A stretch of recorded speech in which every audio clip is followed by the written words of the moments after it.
Street talk time, and funny week this week. There was yet again an awful lot of the Joel story, wasn't there? We've had the flashbacks returning, Gemma, just for 2 of the episodes, and some of them were a bit, low effort flashbacks as well. I thought I didn't. This week was a bit disappointing. I thought I'm not going to be raving about this week, to be fair.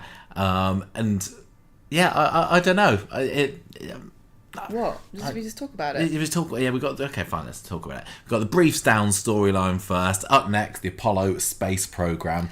That's hilarious. Well, it did kind of make me wonder when I was putting this the list together, like, when they were deciding behind the scenes at Coronation Street, what should we do with Paul's ashes? They'd literally someone to that Apollo, launch him into space, of course, and that's where it came from, because I'm still not convinced that that's exactly what Paul would have chosen. No, it's ridiculous. It's a little odd, but we'll talk about that one next, and everything that was going on with Dev and Bernie as well. Sassy Cassie, Steve's new lassie, she's in there. They've done the deed, Gemma. Steve and Cassie, they're an item, and then they're split up again. And she's bogged off to where are they going? Porto. Okay. It's a place. It's a place that they've been to, and those were kind of the main stories. I don't know. A Broadland, Frail Gale, Toya Nix Leanne's boyfriend, and Radcliffe's redemption popping in at the end of the week. It seems like Mason's trying to be being redeemed. What do you think? Are we supposed to be liking him now, or being sorry for him? Yeah, because I've kind of quite enjoyed Luca Toolan in that role anyway. But as somebody who's like a school bully, he's stayed in the show a lot longer than that type of character usually does. And there's something going on with his brother, who again still hasn't made a proper full face-to-face conversation appearance. He's got these bruises on his cheek. I'm thinking that they're maybe trying to redeem him, because I don't think he's going to end up being Joel's murderer, so they're not going to be locking him away anywhere. No, first in, last out. Yeah, but I think that having a character who first in, first out. I think having a character who has been as vile as Mason was, it's going to be a difficult one to redeem. So I don't know. I think they don't care, honestly. They're just they're just steamrolling it through. Go, now you like him, okay? But it seems like I'm feeling a bit negative today. I've got a very bad stomachache, and I've been suffering quite badly over the last couple of days. Michael's been putting up with me, so I think all of my evil bile and nasty stomach acid is going to spew forth in my words. It's not been too bad a week. It's not been too bad, but we've certainly got a few things that we haven't... Some just things like today's episode, I've watched it, I was like, it just felt off. It just felt like... I mean... a lot of things happened that didn't make sense. Also, if you're kind of not jamming with all the police stuff in Coronation Street, then this would be another week that wasn't necessarily your bag. Look, I'm just going to skip ahead quickly to explain the things that really confused me. Go on, get it out of your way. Get your list out. So number one, you've got the Winter Browns, which the continual misadventures of their financial problems, and I've been trying really hard to be sympathetic, because there are people who are suffering a lot worse than even Gemma and Chesney do, and it is a struggle, and I don't know how people cope, and like the misery of just being continuously unable to pay your bills and having mouths to feed is awful. But the longer they dwell on their decision, like their stories and what the decisions that they make, the more I start to think this is all self-inflicted, and it feels like it's been written by a bunch of evil Tories trying to make out that everyone on benefits is like a scrounging moron who doesn't understand how to balance a budget. Because in a month's worth of mishaps with their money, and I am going to include Bernie in this because it's not really clear whether she lives with them now or what, but their finances... I can't remember whether she lives with them or with Dev or not. Well, they've kind of enmeshed their finances, haven't they? So and sometimes she's responsible for the bills and sometimes she's not.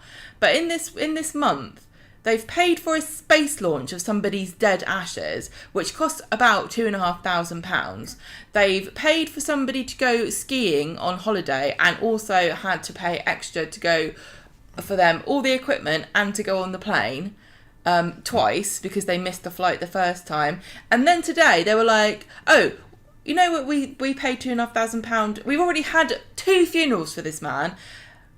we've just got the video back from the space launch that already cost us £2,500. Why don't we have a party and get it catered? Yeah, but I think when was the last time you or I ever paid for anything to be catered?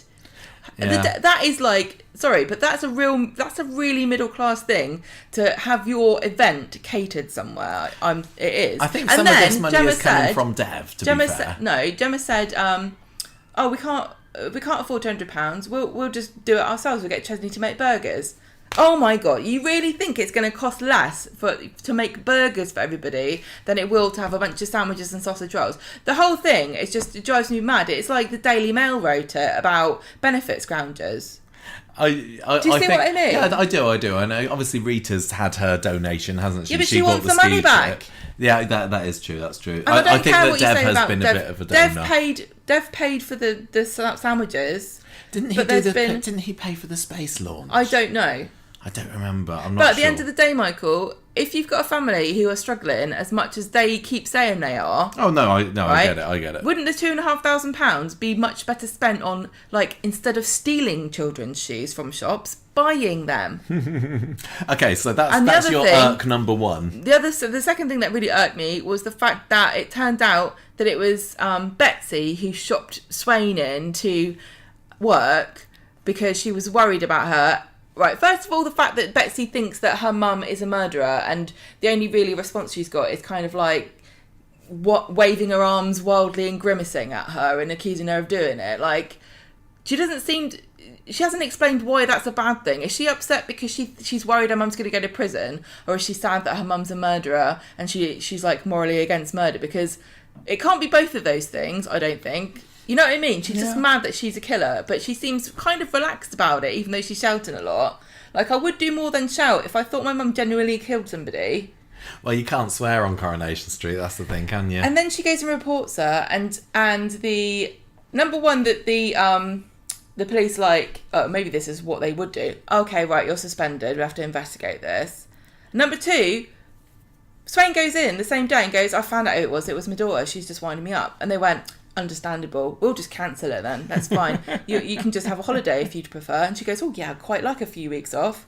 What? That's balmy. I'm sorry, but surely if you had an employee who had such a messy personal life that their daughter was reporting them for harassment, and they were like, can you just be cool about it and not make a fuss?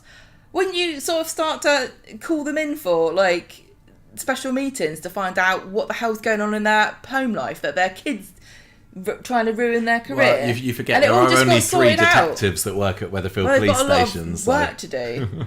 Today, but Friday's episode just had loads of plot threads where it didn't quite gel with you. It just kind of fell flat and it felt a bit silly. And also, Mason saved Liam's life. Oh yeah, and it was just. And it wasn't even the main part of the story of that episode, which is kind of indicative of like the weird like hyperbole that happens in every episode where, I mean, normally, like, say, 20 years ago, if somebody nearly got run over, that would be the biggest thing that happened all week. It wasn't even the biggest thing that happened on Friday. Probably wasn't even the biggest thing that happened in that part of the episode. No, and the amount of people that have nearly been run over on Rosamond Street, considering how long that bloody street is absolutely ridiculous. You can't get a good speed up there, can you? What was Chesney doing? He was just mumbling along. How are you feeling about the whole whodunit situation at the moment? I'm getting a bit frustrated because I just want them to do it properly instead of like spreading it out. It's a funny kind of way that they've sorted it, isn't it? Because I don't know how long we've got left until the reveal is made, but there's been very little so far that is leading to me to believe it isn't Kit. Right from the beginning, we've said it's Kit, and it's not been done in a way so that if it is revealed to be Kit, we'll go, "Ooh, yeah, we were right." It's more like, well, it was obvious. And sometimes I like to go off on a rant about things that I'm completely... Yeah, but what if you're wrong? Exactly. Sometimes I have ranted about things and been completely wrong about them. But I'm looking through the list of suspects here and thinking, oh, no, it's probably not them, or them. It's kind of... In some way, it's interesting. I don't know what you listeners think about this. You know, the whole building up a picture of all the suspects on the ITV Corrie Instagram. So it started off with... Who was it? I was just the trying to Bailey see if boys I were can- there at Yeah, first, Bailey were boys they? first. And then Dee Dee and Swains. So they're all being added to the picture. No, it wasn't. It was Mason first, wasn't it? Oh, yeah, of course it was Mason. And who thinks that Mason did? Mason didn't do it. I go, come back in, 2-3 weeks, 4 weeks, whatever it is, and tell me I'm wrong. But has anyone really suspecting almost anybody in that photo so far? This week, Carla was revealed to be a suspect. But Because she nobody walked really out- thinks that Carla did it, do they? Because she walked out of her Walked the out of factory her and house saw and then something. saw something. That was But we don't know that was what the it most was. low effort flashback that they've done in this so far. I was like, Yeah, so- when the flashbacks came up again on Monday's episode, I was like, oh great, we're in for another week of those. I'm quite enjoying those. But yeah, we've had surprisingly few. We had wing mirror flashback, Carla walking out the factory flashback, Swain having a stop police flashback, and that was about it. So I think looking at this picture, I think we possibly, How many more we've people definitely can we got fit in two there? more, I think. You reckon? But we could fit in another 5, I reckon, if we had 2 behind the Bailey boys. There's a spare chair here, but Ed's man spreading, so I don't know if anyone could fit there. So we've got who is left. I had been thinking when they put this idea together that maybe Betsy was going to be there as a suspect, but the way Betsy was acting in this week, there is no way that she actually did it. No, it would be. But still, Yeah. quite a few of the people, like I said, that have been on this photo so far have also clearly not done it. Carla appeared as a suspect this week, but is Carla actually They a haven't suspect? given us any- They've given us no reason They why haven't Carla should even- be a suspect. They haven't even reminded us of her actual motive, which would be that Joel was serving her with papers because Yeah. she was slandered She was him or whatever slandering it him in was. the hotel, wasn't she? And so they had beef there, but that's the only interaction those two had. And she's not got enough of a relationship with Swain at the moment for that to be a motive. Yeah, I think that Corrie has just had. I think we're going to do a bonus podcast about this at some point. A bit of a funny history with whodunits, where it's often the most obvious person, or it's one of the people that's not on the suspect list. And although I like the idea in some way of adding the characters every episode that they have a flashback, it feels like it's just going to end up with the last person to Is the one who did appear it. is the one who did it. And it's going to be Kit at the end. Well, the I way just that think it kind of obviously is. the way that they've put these characters on a level here and how tall they are compared to the background of the picture, I don't think he'd fit in the frame. Surprise, we've extended the top of the picture. I think it would be hilarious if they filled the picture up and then the last shot of the actual person who did it just comes out of the lift. Because the lift is closed in this picture, but you could open it and have It's someone me, inside Ken. going, with a crowbar going, uh-oh, wrong floor. Yeah, so I've just been with it. And the other thing as well, as can sometimes be the case with these sort of whodunits, is that so many of the people there are not major players, with the Anne Malone Frank Foster whodunit, and that was going back 12 years or so. Everybody who was a suspect was like, oh my gosh, if any of these killed Frank Foster, that's huge, these are all main characters. Then it was a letdown because it was Anne Foster. Did I say Malone? I can't remember. Yeah, you did. Sorry, she certainly didn't do it. I was not. She was paying on attention. ice for years before that. And then it's like, surprise, it's none of these main characters. It's just this woman who's been in the show barely any time. And it feels like it might be this. Because out of all of our suspects, is Kit the newest? Is he the most recent addition? He is, isn't he? Yeah, but we by also quite a think bit. it's the dad. Oh yeah, or it could be Gus, and that's the other one. In my head, one or the other, Kit, Gus. It doesn't particularly bother me because neither of them would have any, I would feel, particularly exciting long-term consequences. It wouldn't be like, oh my gosh, Kit's a murderer, I don't believe it. Oh, Gus, but who'd have thought that he would ever do something like that? It's you want to be shocked, and maybe I still will be, and maybe I'm getting my knickers in a twist about something again. But out of all of these potential suspects, who do you think would cause the most ripples? Carla, I guess. Carla. And after that, Dee Dee. maybe Dee Dee, but even she, she's only been in the show a few years. I know you keep saying that, but she's been. She's a a big major- character for she's- this year. yeah. Everywhere. Has she I mean, got I the suppose most with featured Swain character? being in the middle of the Swaller stuff at the moment as well, that would be quite a surprise. That would be. But That would cause riots. I just remember when they did a Who Done It really well, which was the Who Pushed Ken story back in 2017, they had all the suspects out at the beginning, is it Daniel, is it Phelan, was Adam a suspect, I can't remember, was it Tracy? And over the course of that 3, 4, 5 weeks, however long it lasted, maybe it was longer, I remember thinking, oh no, I've changed my mind, and maybe there's this person now, next episode, oh no, you know what, it could be this person. And nothing that's happened really in the last 4 weeks or however long it's been that this has been going on has swayed me into thinking, I'm completely wrong, it's so. But they haven't even tried to though, have they? Because like the last, like you said about the Carla's one, she just walks out of the factory and looks surprised. How does that lead you to go, oh, she's a suspect now? It doesn't make any sense. Could have been her. They said she went back to the factory to do some paperwork and then she came out and looked at someone. Well, we know that Joel wasn't there. Well, he might have been there. I know, but he might have been there, but why not? It doesn't mean she killed him. The only way place that we know Joel was in 2 places. 3 places. He was in his car. He was on the floor outside the car on the street that he lives in, and then he was, or maybe he wasn't, but his car ended up in the viaduct. Have any of the characters, and then he was in a river. Have any of the characters on the suspects list shown any behaviours since the murder that might give them away that they're like secretly bricking it or covering up a murder? No. Mason's been his normal self. Ed, I think he's as honest as the day, as long as Ed. I think Ed's not been in it too much. Even Dee Dee hasn't been in it a whole lot this week. I think she was Monday only. But I think Ed would be he wouldn't be able to cover it up. He's too good a character. He's too nice a guy to have this big secret. I think possibly Ronnie would be quite good at doing a poker face in this situation. Ronnie's like the outsider for me because he definitely could have done it, but.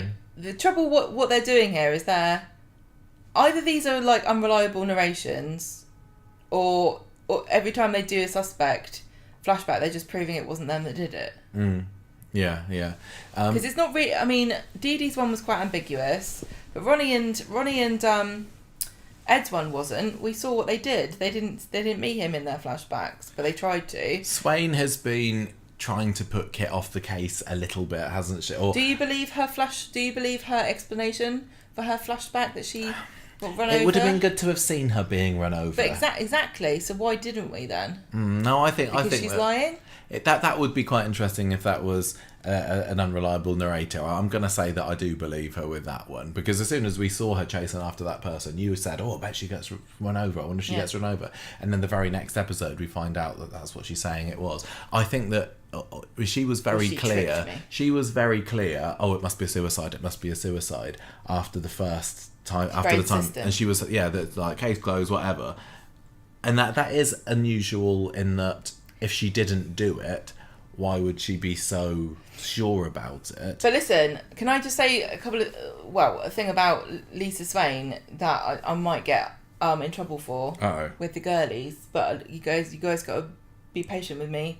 Yeah, I'm not doing that out of malice, okay? No one's going to interrupt you here. But listen, she was just a bitch today. Wasn't she? And I don't think she the way they're writing her, and sometimes with characters I will say, I don't like this character because this, and this. And sometimes I will say, the way they're writing this character doesn't feel right to me. And with Lisa this week, that's how I feel about her, because she was just being a rampaging, nasty cow, wasn't she, to Daisy and Kit, like, shut up, you're not allowed to talk. I'll make your life a misery if you spread gossip. It's like, it's none of your business what I talk about. Well, to be fair, Kit shouldn't have been divulging as much as it is the Weatherfield police station's, modus operandi to just tell everybody everything about any case that's been going on. If they're trying to keep a character likeable, they would be, a sage and wise, look, it's not going to help you to be talking about this kind of stuff. You're going to just mess up the investigation and you're going to hurt people's feelings. And, it's water for ducks back for me because I'm used to it. But other people, if they hear you talking like this about them and accusing them of things they didn't do, you could get yourself in trouble. No, she just went in there and said, I'll make your life miserable if you don't shut up. Which I guess, gumption, but... I think clearly she just came across as being a bit of a shirty madam. I think she must know something. There must be more. But I can't remember who it was she even said that she was chasing when they run her over. We'll find out when we get to the notes. But she's definitely was a bit shady the next day. She had her phone off, we found out, when it was going on. So there's something more. I've got a feeling that when it does come out, it wouldn't surprise me if it was a whole episode that was a flashback. Because there's an awful lot that still needs to be explained. Like, how did Joel get from on the floor outside his apartment to the viaduct, however far away that's supposed to be in the universe? I'm pretty sure that, there will be an entire episode where Joel is the main character. Yeah, for sure. But yeah, I think she knows a bit more, but is she a murderer? No way, no. I say at the moment. And listen, the other thing I wanted to say about her is that I probably would have reacted in the same way. I wish I would, like being very forthright and putting people in their place and not pussyfooting around. That's quite admirable, but it's not really the kind of thing you would write a character if you want them to be super likable. I don't know. I mean, there's some... Carla was the same. That's why it's kind of interesting to see them going maybe into a relationship together, because they're both a bit mardy and they don't mince their words, which is really refreshing. But Carla in her prime, I think she made a reference to it today, like they call me cowbag or something. That was Carla at her best. So can she cope with Lisa Swain? I don't know. Well, I'm sure we're going to be finding out at some point. Yeah. The whole whodunit thing, I'm just a bit hot and cold about. It's losing steam a bit. I thought it was only going to be because I think I know the answer. I thought it was going to be more formulaic than it's turning out to be, which I don't know whether it's a good thing or a bad thing, because I thought it would be like every episode we find out one major suspect's reason for why they should be a suspect, and we have at least 2 flashbacks. And that hasn't happened at all. No, it makes me wonder whether next week's going to have any flashbacks or not. Because last week we didn't have any. Today we didn't have any. Yeah, and I think today we had the one with Carla going. No, that was Wednesday's one. No, it was today. No, that was Wednesday that Carla had her flashback, for sure. There was none today. It has been a few hours since we watched it. It's been a few hours. How can I be expected? Also, we have got the possible Max Lauren angle that could... they've been very quiet on it. They don't end up in the picture, I'm going to be shocked. I think that who we've got left is Max and or Lauren, plus finally Kit. And I think that might be when it's revealed that it's him. It would be utterly ridiculous. Or Gus. Exactly. I'm like, that would be the most disappointing, I think, if it's Gus. As I've warned everybody, Joel's not dead. Yeah, I'm still not sure that that's going to happen, Gemma. Well done for clinging on to that. But if we still Kit can delete a row in a spreadsheet, then he can delete a person from the morgue or add a new one. I was a little bit disappointed that we found out. This is again at the end of today's episode. We're skipping around all over the place with this today. That the red car that they've been hunting down all week actually belonged to Kit, didn't it? Well, it might. Hang on. What? Possibly.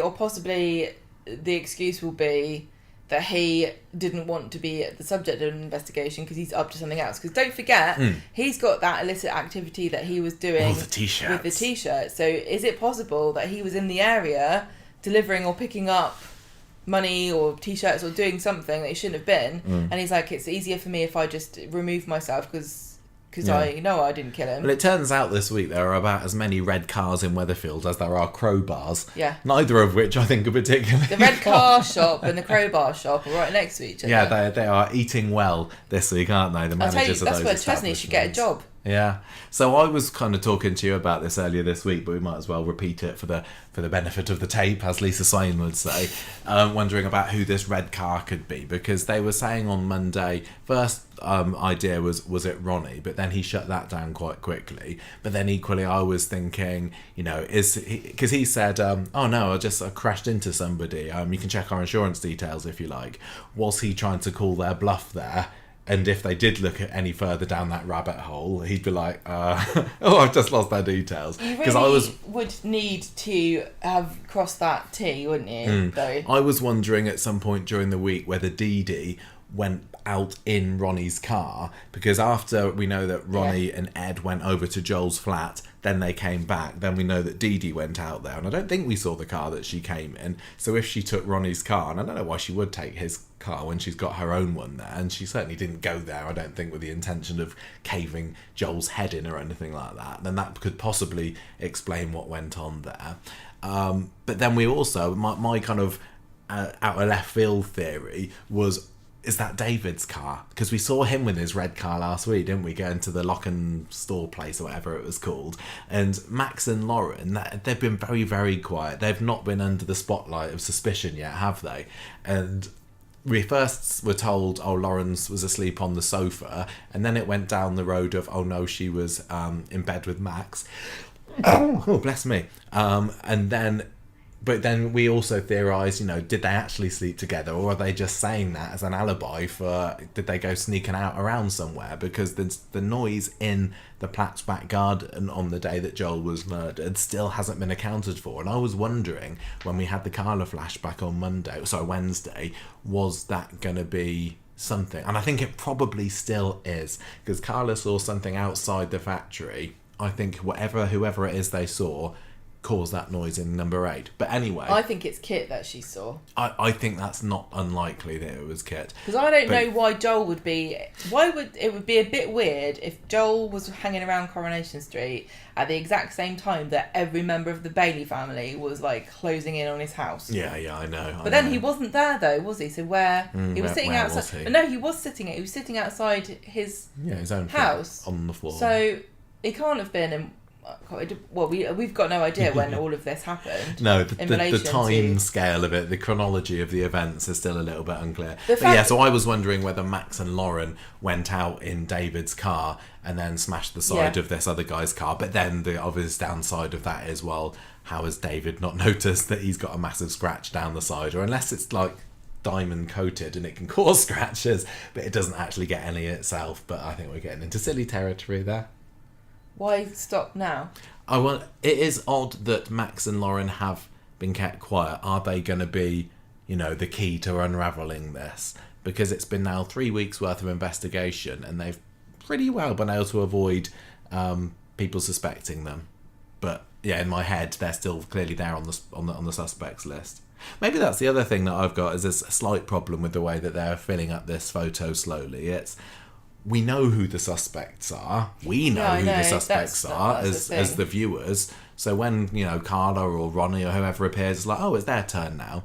Yes, okay, more people in the show are realising that it could possibly be them that are suspected. Although, again, nobody suspects Carla, do they? No character at all on Coronation Street suspects Carla of doing it. So who's it supposed to be that's suspecting her at the moment? We've always known that Carla was going to be on the suspects list. What would be kind of more interesting to me at the moment is if they throw in a curveball and just get any rando and say, aha, they're a suspect as well, and that might make me think, oh, I never even considered them. Maybe if they can present enough compelling evidence that it could possibly be them. But at the end of the day, I just can't help coming back to the fact that it's probably Kit. Or maybe Gus as a long shot. Don't forget, though, when they were writing this story, they didn't necessarily... this picture is like a marketing thing, and it is probably separate. I don't... Yeah, that's a very good point. The people who were storylining it together probably didn't say, oh, what we'll do is... I mean, if they did, fine, but it's not working out, is it? It would have been better to have had... What would have been better to have had is to have had the picture of all the suspects, and then the flashbacks reveal it wasn't him, it wasn't her, and then you take them out of the picture. Yeah, that's not until a bad you're one. left with the people that everyone actually thinks it could have been. 3. So the more likely people get removed last, because everyone thinks it's Kit or the dad or... I've seen some people thinking it's Dee Dee, but I 100% don't buy And if you worked your way down to that, and then the last episode was like, here's the 3 suspects, so it could be, let's find out in this episode which one actually did it. Well, we can all be backseat storyline producers, producers, can't we? It'd be so easy to do this if backwards. Well, I'm still enjoying it. By which I mean, watch it and then go back in time and write it slightly differently. Yeah, it's all Easy. whole Captain Hindsight situation. Oh isn't yeah, we're fantastic. Anytime you want to know what you did wrong, let me know and I'll tell you. Do you want to do the rundown of the main happenings this week in the Briefs Down story, Do you Gemma? want me to do it? Yeah, you All do right, it. then. You do it. Or do you want me to do it?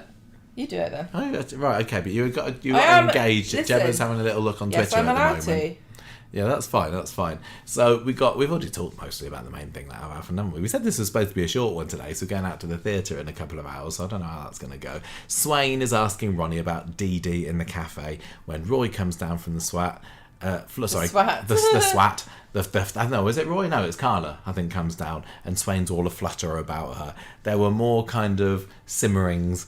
There's still nothing, concrete yet, but I think the Swaler fans are still being kept very much on tenterhooks this week, aren't they? And they're being fed pretty well, but we can't just dive straight into it. You've got to have your appetisers. Exactly. This is the canapé section. So Swain goes along to the station next, and there's this man there who's having a moan about his catalytic converter that's been stolen. And this is not, he lives in a rough area, doesn't he, down Noble Street, because a couple of weeks ago his car wing mirror was smashed into. And then we get our first flashback of the week. This was a smashback, and we see his wing mirror looking a bit dangly and smashed, and some red streaks where obviously a red car has gone into it. It was funny because it felt like for a minute that everyone in this whole show, even extras, were even going to get flashbacks. random extra at the police was at the police station was having a flashback. He didn't appear in the photo, did he? No, he could have done So that. maybe it was him. He did give his full name. Yeah. So I mean, he's a character. So we saw this and we're like, okay, great, we're going to find out more that happened this week. Interesting. So Swain corners Dee Dee in the pub later and says, how you doing? And Dee Dee she's finding life a little bit tricky at the moment. She calls it too many tabs open at once, which I enjoyed that analogy. That was a nice one. And Swain opens up about how she went back to work too quickly after Becky died. Dee Dee, you're pushing yourself too hard, love. And then she brings up the smashed wing mirror, which gets Dee Dee having a bit of a flashback. Well, someone anyway. We see the flashback and it's night time. We get to see the same shot of the wing mirror as we saw before, unbroken, car unsmashed, except Joel is reflected in the wing mirror and he's sitting on the floor with his cheek wound as a red car drives past. Now if this isn't one of the characters in that scene's flashback, they're kind of breaking their own rules of what a flashback is. Because a flashback, every single time we've seen one, a character's like gone and then remembered something. Yeah, there was nobody really to remember. There was no point of view. It was just Dee Dee and Swain, as far as I remember. But no, what I mean, there was no point of view. You weren't. You weren't thinking, oh, this is obviously so and so. It wasn't even a natural place to be standing. Yeah. Because you were standing in the middle of the road, looking in the wing mirror artfully. So really, it wasn't a flashback. It was like. But we know that Dee Dee's been there. I mean, we can pretty much. But you see what I mean? Yeah. It wasn't actually a flashback. It was just like back in the day. Because a flashback really needs to be somebody's recollection. But that's what I'm saying. It could have been Dee Dee's recollection because we know that she goes to Joel in his car. He hasn't got the cut on his cheek. And this one, he did have the cut on his cheek. So I think what's happened here is she's gone to him, like dragged him out the car, or he's got out. There's been some kind of altercation between them. She's lashed out at him, nails, crowbar, whatever. And then he was left there on the floor. And then, yeah, I'm just not sure. But I think that then she's gone off. And then this red car that goes past, I mean, that might just be to try a bit of a red herring car. Or it could be then somebody pulling up next to him. Maybe this was Kit, I suppose, in his red car and finding out what's gone on. And maybe... I'm still trying to figure out what happened to make that car, whichever car it was, scrapes by Blokey's car so much. But no, the catalytic converter guy, he wasn't in a car chase, was he? No, I didn't say that. So Joel in two cars are driving down the road together and recklessly, one of them could scrape another car as it's trying to get away. Yeah, I suppose so. And also the other thing you say, oh, how did he get this wound on his cheek? Was it nails or was it crowbar? It was a crowbar because Kit said his wounds were made by a metal object. Oh, I thought that was just the bonk over the head that finished him off before he went into the river. It would have been... Again, this is the trouble with this story being told by a soap and not a police procedural show, because there would have been a discussion about he also had a wound on his cheek which was also made by the same object, or he, Maybe but they're not trying to make they are making a murder mystery story, but not in the same way as a whodunit properly. It's not Midsummer Murders. It sometimes thinks it is, you're right.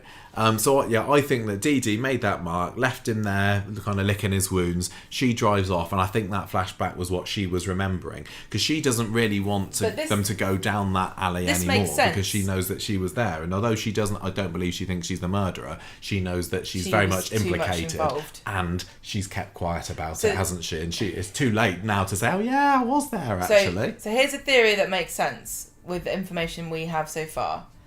So we have been making fun of the fact that there seems to be a million crowbars lying around, but it would make sense if this crowbar is the same crowbar that Dee Dee had, that she took from Ronnie's red car after they had been to go and muss Joel up. So for some reason, she gets in someone else's car, not her own car, which is suspicious. I don't understand why you would do that unless you were trying to cover your tracks. So she gets in Ronnie's car.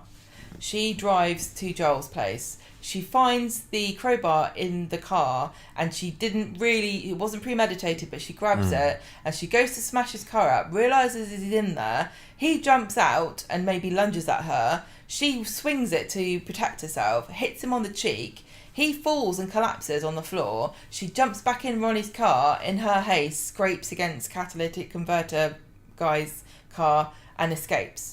It could be, although when we see the red car go past, it's literally leaving the scene, and that other grey car, whatever colour it was, is intact.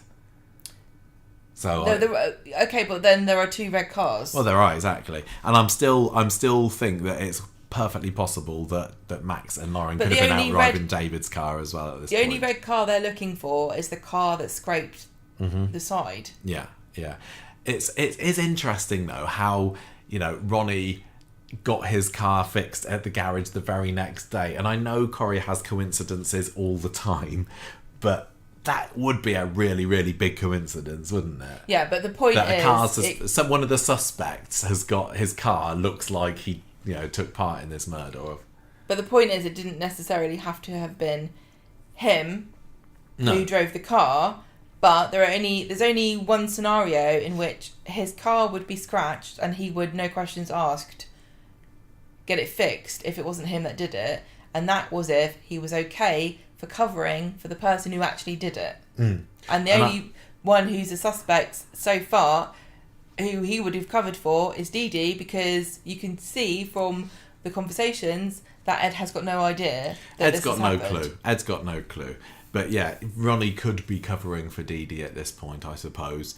I don't really think we've had too many scenes with the two of those where we'd have had the opportunity to see them kind of giving each other wary glances. Dee Dee was acting weird for ages around them and not telling them what happened. But if Ronnie already knows, why wouldn't she have said something to him? I know. Or why wouldn't there have been a look between them? Somebody needs to make a supercut of all of the suspect scenes so far in the last month, so we can look back, because the answer's in there somewhere. What I'm most interested in, really, at this point still, is how Joel got from outside his house to the viaduct and then the river, and still going ahead with his plan. We think it was his plan to fake a suicide, wasn't it? Because he was giving away all the money and making himself out look like he was drunk and he wrote a note. Yeah, exactly. So all of that happened. But was he forced to?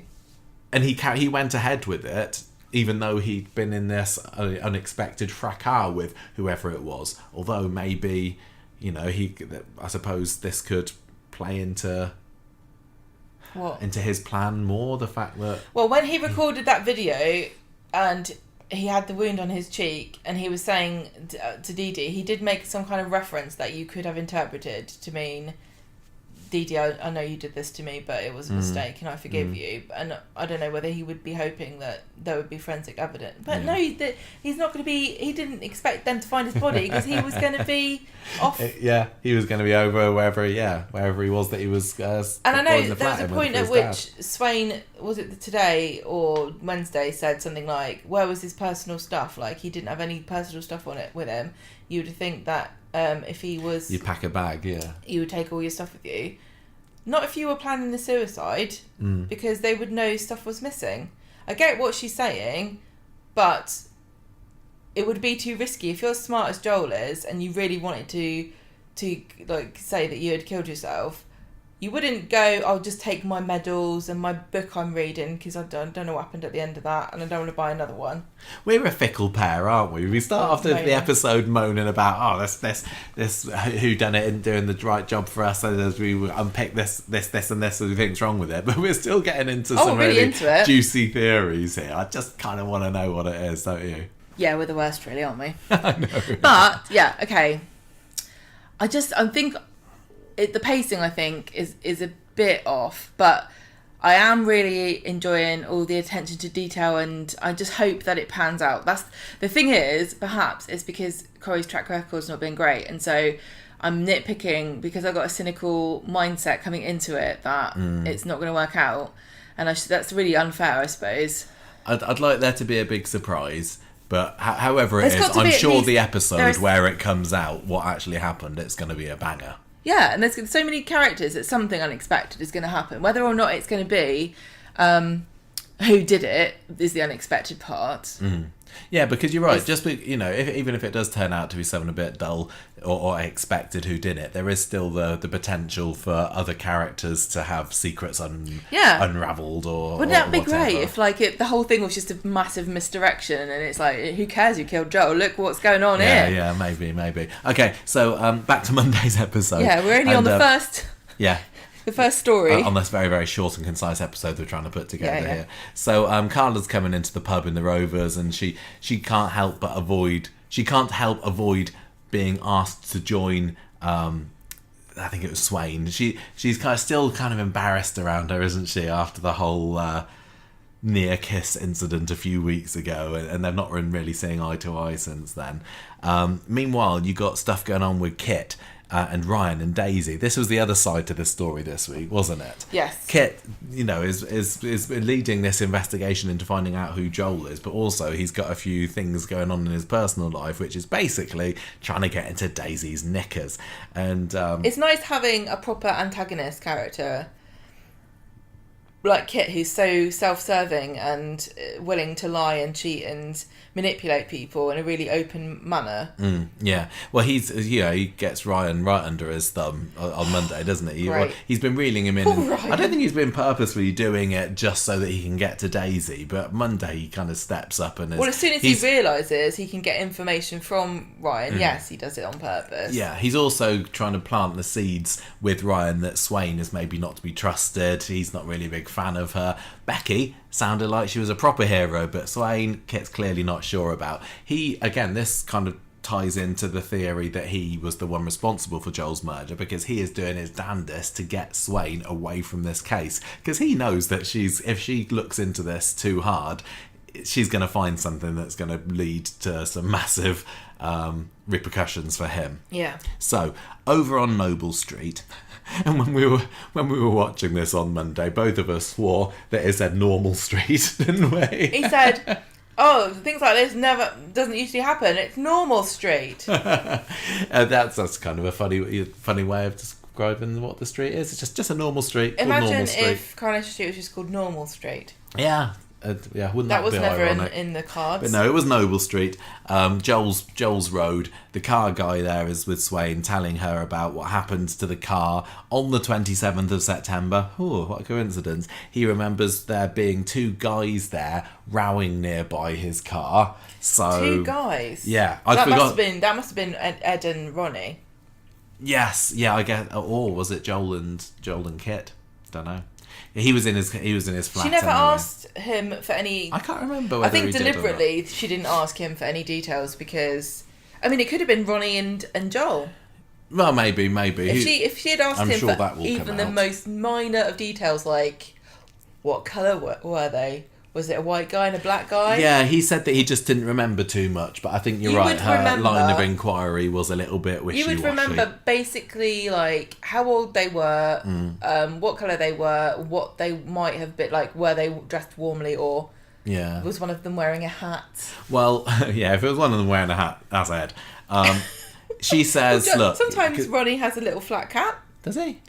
But Okay. Ed's Was he never without his bursting out beanie. of his t-shirt? Yeah. So he's there saying, "Well, finally, I've been given the go-ahead to get my wing mirror fixed." But just imagine if your car wing mirror was smashed into it. It took a whole 5 weeks, is it, to be told you? And so he's just had it on the side of the road there for all that time. That's nuts. But anyway, she says, Don't do cancel that. it. We might be able to find out who did this to you by testing the red paint. Really, she doesn't care, give two hoots about his wing mirror. She's suspecting this is something to do with the Joel case, which obviously she's not really been allowed to do anything with.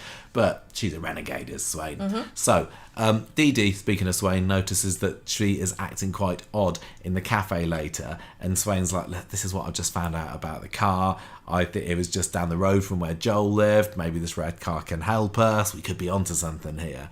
So Dee Dee is trying to make out that it was probably nothing. So she kind of is acting a bit suspicious, Yeah, doesn't she? she really is. But I think that's because she knows that she was there. Not I necessarily think that she Dee was... drove Ronnie's car into the side of this car. It could be. Swain, after Dee Dee leaves, Swain phones Craig and says, "Right, start checking the cameras around Noble Street." And this is what we find out the results to at the end of today's episode, wasn't it? When Kit gets Kit's given, card is a... and Swain hasn't got access to this. Yeah. So back in Carla's flat, she's talking to Ryan about Swain, and Ryan says, "Well, this Kit clearly doesn't think much of her. He'd take her job in a heartbeat." At the station, Kit's heard about Swain looking into these cameras on Noble Street, and he's like... she's still pretending it's part of her investigation into the catalytic converters. Yeah, exactly. And the broken ring mirror. She's supposed to be investigating that. She's not supposed to be investigating the murder. She just found out she's there's off a the link case. because it's the same night. We've not seen any of Bostello this week, have we? He'd come and sort it out. She doesn't let on that it's to do with the murder, even though he obviously... He must suspect. Well, if it's his car, and he knows he was driving a red car... Yeah. He definitely knew that... Oh, anyway. Quite. So, Swain goes to the garage later. The only garage in Weatherfield, clearly. Abby, and says, let me look through the books and see if last month we sorted out a car with a bit of a red scratch on it. A red car with scratches on it. Oh, what are the chances of this? Ronnie's name is in there. One thing we haven't done, we had a little look when the episode was on, but I don't think there are any other names on that book that might have given any other clues away. We're obviously drawn towards Ronnie's car was on there, but there's no date. Can have you remember about it? Don't care. So Ronnie is accosted by Swain in the pub later, who says, "Tell me about your damaged car." This is when he's saying, "Oh yeah, well, I had a smash with somebody. We exchanged insurance details. It's all fine. Nothing to worry about." So Dee Dee then stands up to Swain, clearly not happy with her accusatory tone towards her dear uncle. Swain bogs off and says, "Look, I'm not getting in your family dramas. Bring me the details tomorrow, and then we're all sorted." So Swain and Carla are at the bistro later, sharing a drink, and I'm sure the Swala fans out there were going, "Oh, could this be the moment?" And it nearly is, because she starts opening up about how Swain does. Yeah, about how things between her and Betsy are difficult. It's kind of, we've heard this all before, really, haven't we? Carla says, "Look, just cut yourself some slack. You're doing a great job. You're a lovely mum. Betsy struck gold with you." And then she puts her hand on Lisa's back. Lisa recoils and make a hasty exit out of the bistro. That was really cleverly done, I thought, because to any of us watching, this is Lisa going, "No, I can't, No, this is Lisa going, "Don't touch my bruise." Yeah, no, exactly. We know that now. Yeah. But at the time, we were like, "Oh no, she's rebuffing Carla's advances. Maybe is she not ready or what have you?" And that's what Carla thinks it is, because Carla's she's kind of all over the place emotionally this week, because she doesn't. I think she probably still doesn't quite understand these feelings that she's having for Lisa, because it's something different than she's ever had before. And now she's being rebuffed by somebody who seemed to be showing her interest before. But yeah, what it actually is, we get to see new set alert. Swain's bathroom. She's there in the slinky black top. They knew what they were doing.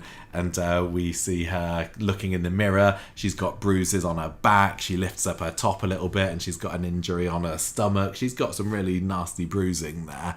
And this ends the episode, the flashback, where she's running out of the precinct, chasing after somebody, yelling at them to stop. And we hear a car drive off in front of her. Now, the thing that gets confusing, if you know the layout of Coronation Street and because you've been on a tour, it's really tempting to think, yeah, Lisa Swain was in the same road that Joel lives because Noble Street is up the road from the precinct. Yeah, but it no, literally that's just is. where it's filmed. And so With a police station in between. Forgetting to myself that there's no we don't have any information about how close Joel lives to the precinct, apart from the fact that it was fairly easy for him to bob back and forwards to Lauren's flat. So presumably it's not that far away. But yeah, the way it kind of you could almost insinuate, if you know the layout, that the red car might have been the one that tried to run her over, having ran away from bashing Joel with a crowbar. Well, I kind of, in my head, I see Lisa chasing the car down the road, and then the car swerves and scrapes across Mr. What's-his-face's car on the way. But no, it's not that. It's not supposed to be anywhere. That's just where it was filmed. Yeah, it was literally just filmed up the road. So, do you think that we've been wanting to see who's part of the Swains' residence ever since it was announced that she was lady of the house speaking. Yeah. Are we going to see any more than the bathroom, Well, or is this where it's limited to for now? And I was thinking, Coronation Street infamously has terrible money problems because of ITV. And we know that they also love to toot their horn about reusing things and reducing waste, and Very green. sets are quite expensive, and they only have a limited amount of space too. So why did they make a bathroom set and nothing else? That's really interesting, because sometimes they can be very canny and they seem to sort of use things and be really forward thinking about it, and other times they just have a set for one or two scenes, and it doesn't seem to make any real sense as to what the differentiation is. Well, if we're having a bathroom, is that all we're going to ever get? If Lisa's just about to get in a romantic entanglement with Carla, which we know it's going to happen, maybe it would have been more sense for her to have just a bedroom set with a massive mirror in. Ladies have mirrors in their bedrooms, don't they? And because we saw Betsy accidentally walking in on her mum in the bathroom the next day, but that could have certainly happened in the bedroom. Kids go into their parents' bedrooms. Yeah, I can't see there being a whole lot of use out of this bathroom set, but maybe it's just like Billy and Paul's. Maybe bathroom sets are just cheap and you can get away with using them for a few episodes. That bathroom was used for what, 2 scenes? What, the Billy and Paul one? Yeah. Yeah, and also you got, who was it? Jacob, when he flushed his drugs down the bathroom at, what is now, who's living there at the moment? Daniel and Bethany's flat. Do you remember when Jacob had the drugs a couple of years ago and he had to, that bathroom. So, yeah, that's really 3 bathroom sets that have been put together just for temporary. I bet you if you looked at all those sets, the toilet and the sink would be exactly the same one. Okay, so on to Wednesday's episode now, and this is where Betsy walks in on her mum, who's still examining her bruises, and Lisa puts it down to body combat in the gym. Betsy is clearly not convinced by this rather naff excuse. Later on, Betsy's still in the bathroom because that's the only set the Swains have, of course, and she's sneaking around and she finds this cocodamol and ibuprofen gel, which was prescribed to Lisa on the 28th of September. So she's going, what's going on here then? Kit, meanwhile, is doing a bit of reading up on the Joel case in the back of the Rovers.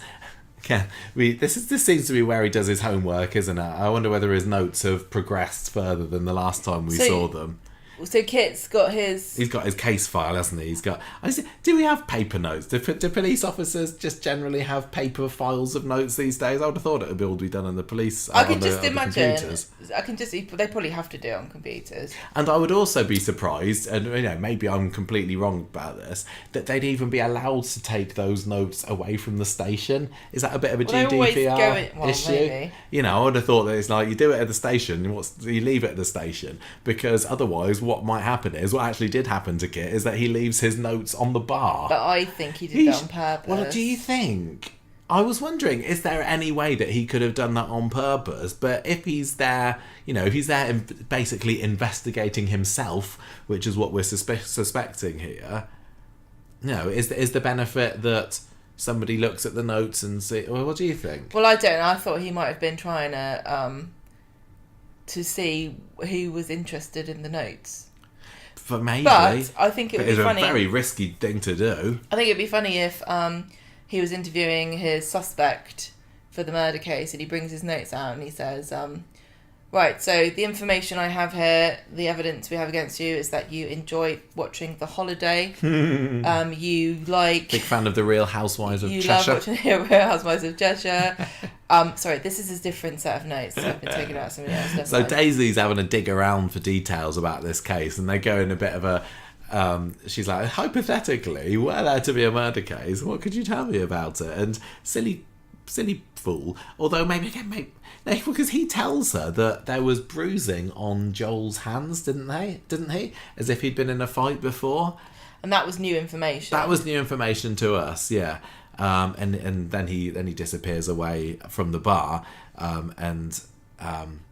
this is when he leaves the notes on the bar there, didn't he? And Ryan makes himself a suspect because he tells Kit that he used to live with Lauren and she was blackmailing. Oh, yes, yeah. And then it also... He was only a jokey suspect, wasn't he? Well... Yeah. But Kit's just kind of pulling his plonker there a little bit when he says, oh, maybe you've got something to worry about. We'd be a bit dumb not to ask everybody. Oh, yeah. Do you know what's making... is another thing that's kind of boggling my mind a little bit, is having read Street of Lies, which is the Choose Your Own Adventure book by Abigail Kemp. And that's about a murder mystery. It's a mystery. Poison pen. All right, poison pen, but I guess it can get serious depending on which way you go. So I'm kind of, as we're going through this, I'm thinking there could be many alternative versions of this. If Kit follows this clue, is it going to be revealed it's Dee Dee? But if he had followed that clue, it would have turned out to be Ronnie. Anyway, Betsy later finds Mason in Victoria Gardens, and she says she's worried about her mum. Tells him about the bruises that she saw. She also sees that Mason is sporting a new... I think this is a new bruise on his cheek. It wasn't the same one from before, was it? Well, that wouldn't still be there. I don't know. From a few weeks ago. So he's clearly getting roughed up by Logan behind the scenes, and that's gonna be blown out of the water at some point. But she says, look, do you know when Joel was killed? They asked you in for questioning about it, and he said 27th of September, so that ties then into the prescription being made on the 28th of September, and it gets those cogs in her brain whirring a little bit more. In the flat later, Carla is getting tetchy. She's getting a bit tetchy, isn't she? Yeah, she's in a tiz about Lisa. Ryan can tell, and she's like, no, I'm not, I'm fine, don't worry about it. And he says, look, you just need to make a move on her. Really? Yeah. So Kit later returns to the pub. Ryan gives him the folder saying, I promise I didn't read it. I would have. Yeah, I know, totally would have, wouldn't you? Of course, is it illegal? If the notes had been left there, and who would know? I would definitely say I hadn't read it. Yeah. They start chatting about Daisy, and Kit by this point is starting his operation... Get Daisy. Yeah, woo in Daisy, bed. Exactly. And he kind of trying to find out whether Ryan wants to get back with her or not. And then was it? I can't remember whether it was Wednesday or Friday. I guess we'll find out in a minute when he starts asking about the things that she's into. Betsy sees Craig in the pub later and says, "Was my mum working on the 27th of September?" And he says, "Well, actually, she clocked off early that night." Then she came back in later, banging on about Joel and wondering where he was. So what was Lisa doing here? Well, this is the day that Joel was supposed to appear in court. So Lisa maybe knocked off early so she could attend the court case. And then when he wasn't there, stormed back to the station to go, we've got to find him. But Craig was saying it was in the evening that she disappeared off and then came back, and the court case was during the day, so I don't know whether it was that. Anyway, so that's maybe some clues that we need to look out for later. Daisy chimes in with the goss that she's learned about the bruised knuckles that Joel says. Betsy starts getting really anxious at this point because the clues are building up that maybe it was her mum that... did Joel in. So she sees her mum going out into the factory later, follows her in front of the whole factory. Mum, did you kill Joel? See, this is where we needed Beth there, isn't it? Just peering her head round the door. Yeah, we didn't get any kind of factory girl. No reaction. No. Not even Dirk looking through the Not even Dirk. So Betsy's all a flutter about whether her mum's actually a murderer here. And like you said earlier in the episode, I think that it could have been a little bit more This to me it was a bit hysterical because I know she's a kid, right, and I know that kids make stupid mistakes, but I don't think that if you really thought, and you're Betsy, because Betsy's switched on, she was introduced to us as a very manipulative and clever person who knew how to get around people, but somehow she's forgotten all of that, because if you were to accuse your mum of killing somebody, you wouldn't do it in public in front of everybody, would you? No. There was no need for that to have happened. No. This is why... I suppose she was very emotional. But She this is really why it thought makes me it, think but- that it doesn't feel like she's taking it seriously. She... I don't know. It just Swain found it gets silly. kind of peed off about this because she's realised that people have been blabbing about the case when they shouldn't have been. So she storms into the pub, has a moan to Craig, about saying where she was the night that Joel died. That's confidential information, actually. I think more that it's going to be revealed that it's more that she was doing something that we don't know about yet. To know. Yeah, She and was also really she kind of wraps the knuckles of Daisy because she knows that she's been trying to dig for information from Kit as well. She's just not a happy bunny as Swain, and she swooshes off again out of the pub. Well, she threatens everybody, which, again, see, what I was saying earlier about this not feeling like it was well written for Swain, is that I also think to be a copper you've got to be a bit canny, and to get to the level that she has, you don't make empty threats to people like she just did, because you look weak when you can't back them up. And Daisy's not stupid. She knows that Swain can't do anything to her for talking. No, it's not Daisy, illegal. exactly. So when Swain came and confronted her and said, "You keep your mouth shut, otherwise I'm going to get you in trouble," just makes you look like a primary school I'd love there kid. to be like an Ina Sharple's character here who would have totally done the same thing and gossiped about a police case you would have heard about. And if Swain had gone up to Ina and said, "Don't you talk about my She case?" would have said, "Now listen here, Mr. Swain, you think no better than you ought to be. I saw you born. I saw you when you were a babby and I changed your nappies. You can't tell if me I find what out to do." information about the local going on around here, then it's not, and then I'll talk about it, and Somebody needs to know what's going on around these parts and tell everybody and gather the information, because you sure aren't doing it, miss. Exactly. Maybe just Evelyn in there would have done that job now. Anyway, we get a little bit later of Ryan and Kit talking about Daisy because Kit's kind of interested in romancing her or Fishing. something. Oh, dark chocolate. Yeah, dark What chocolate. kind of stuff she like? What she Gift what TV giving she is like, her yeah. love language, which Yeah. is what you always tell me as well. But I also say, don't buy me things because you don't really know what to buy me. Yeah.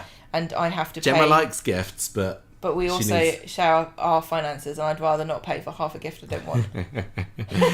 Anyway, clearly he's just trying to get out from this information from Ryan so that he can use it to woo her later. So Carla turns up at the station later. She says, "Look, Swain, obviously, Lisa, you didn't kill Joel, but you were lying about where you were that night." And I can't remember whether we go any further with this. Carla knows that Yeah, she Lisa... does. What do we find out? Well, she just says, "I went looking for Joel and I didn't see him, but I saw somebody snatching a woman's bag, and then he drove off and hit me with his car when he was trying to escape. And I Is didn't that all it want was? to tell anybody because they'd make me have time off, and I don't want to take time off when I'm trying to get to the bottom of what happened to Joel." Yeah, and she didn't want to tell Betsy because Becky ended up being killed in the line of duty in a almost very exactly similar the same way. circumstance. Exactly, she was hit by a getaway car, and so if I told her about that, then Betsy would get worried about me, etc., etc., which I guess makes sense. It's kind of convenient, I suppose, that she wants to protect Betsy. But this is like the third story now she's told about the same thing, and every time she's been quite convincing. Like the first time she said she hurt it in a gym class, the second time she said she fell off a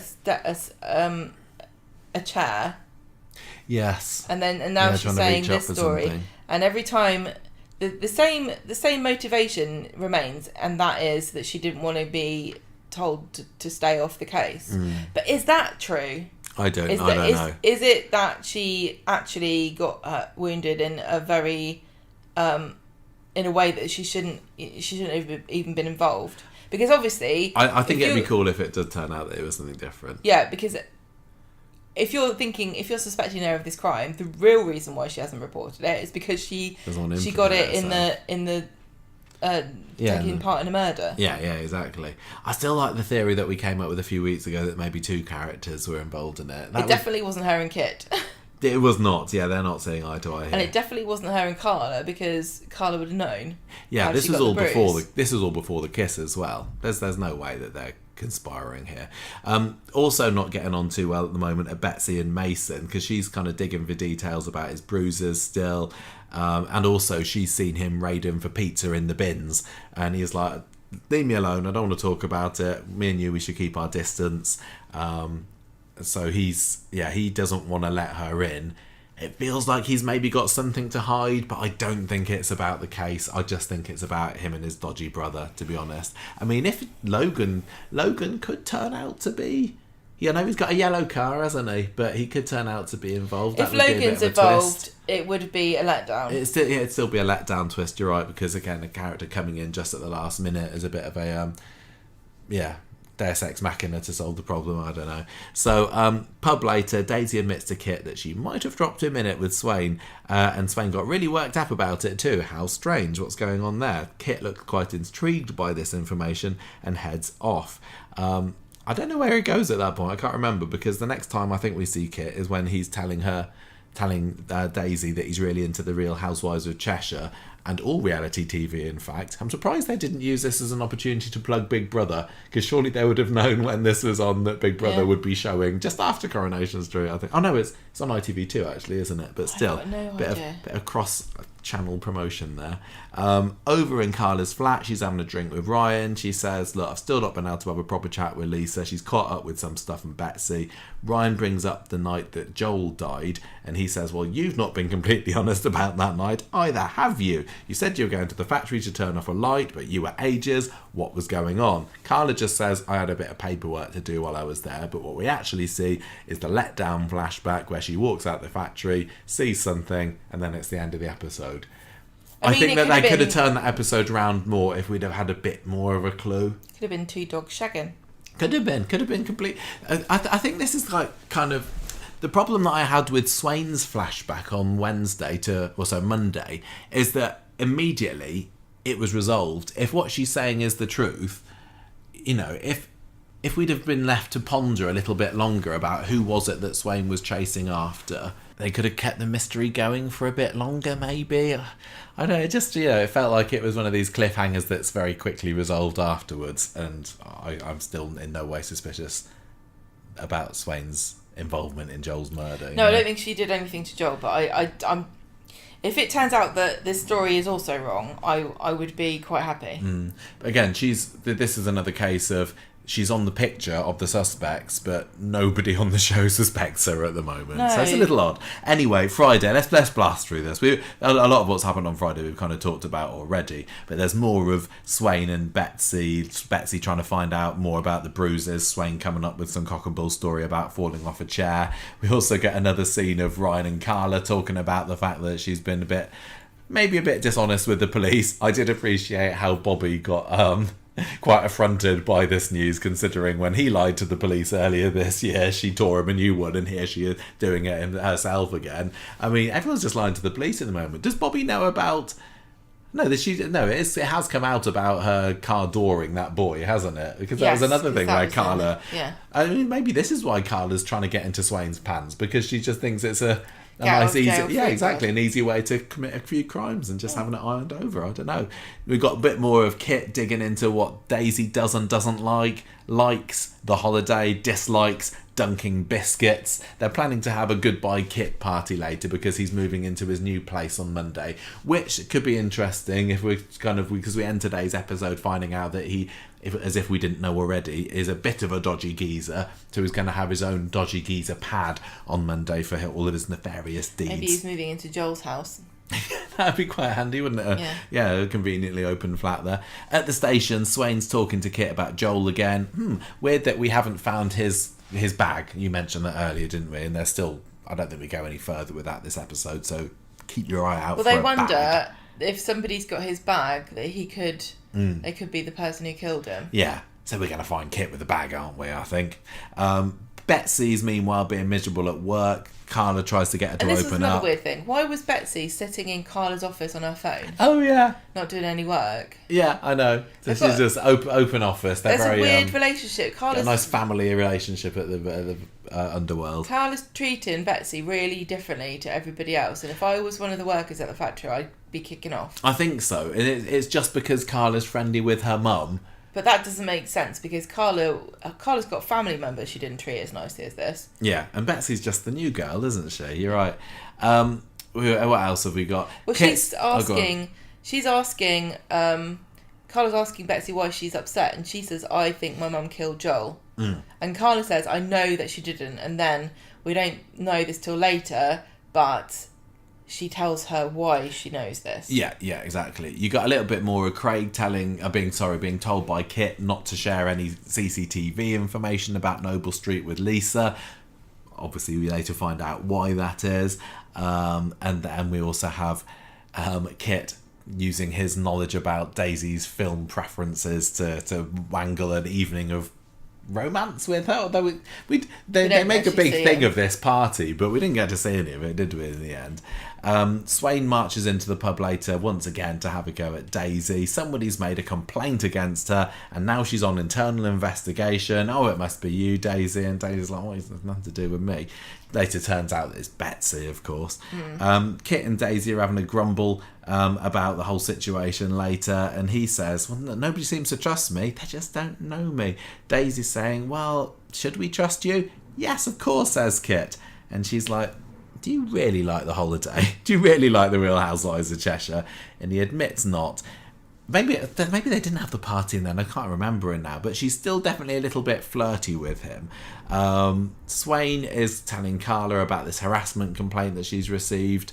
It was an anonymously one done by text. And she's had her phone taken away to be checked on. Again, did anything come from this? Or is everything just back, sounds like she went back to normal by the end of the episodes? Yeah.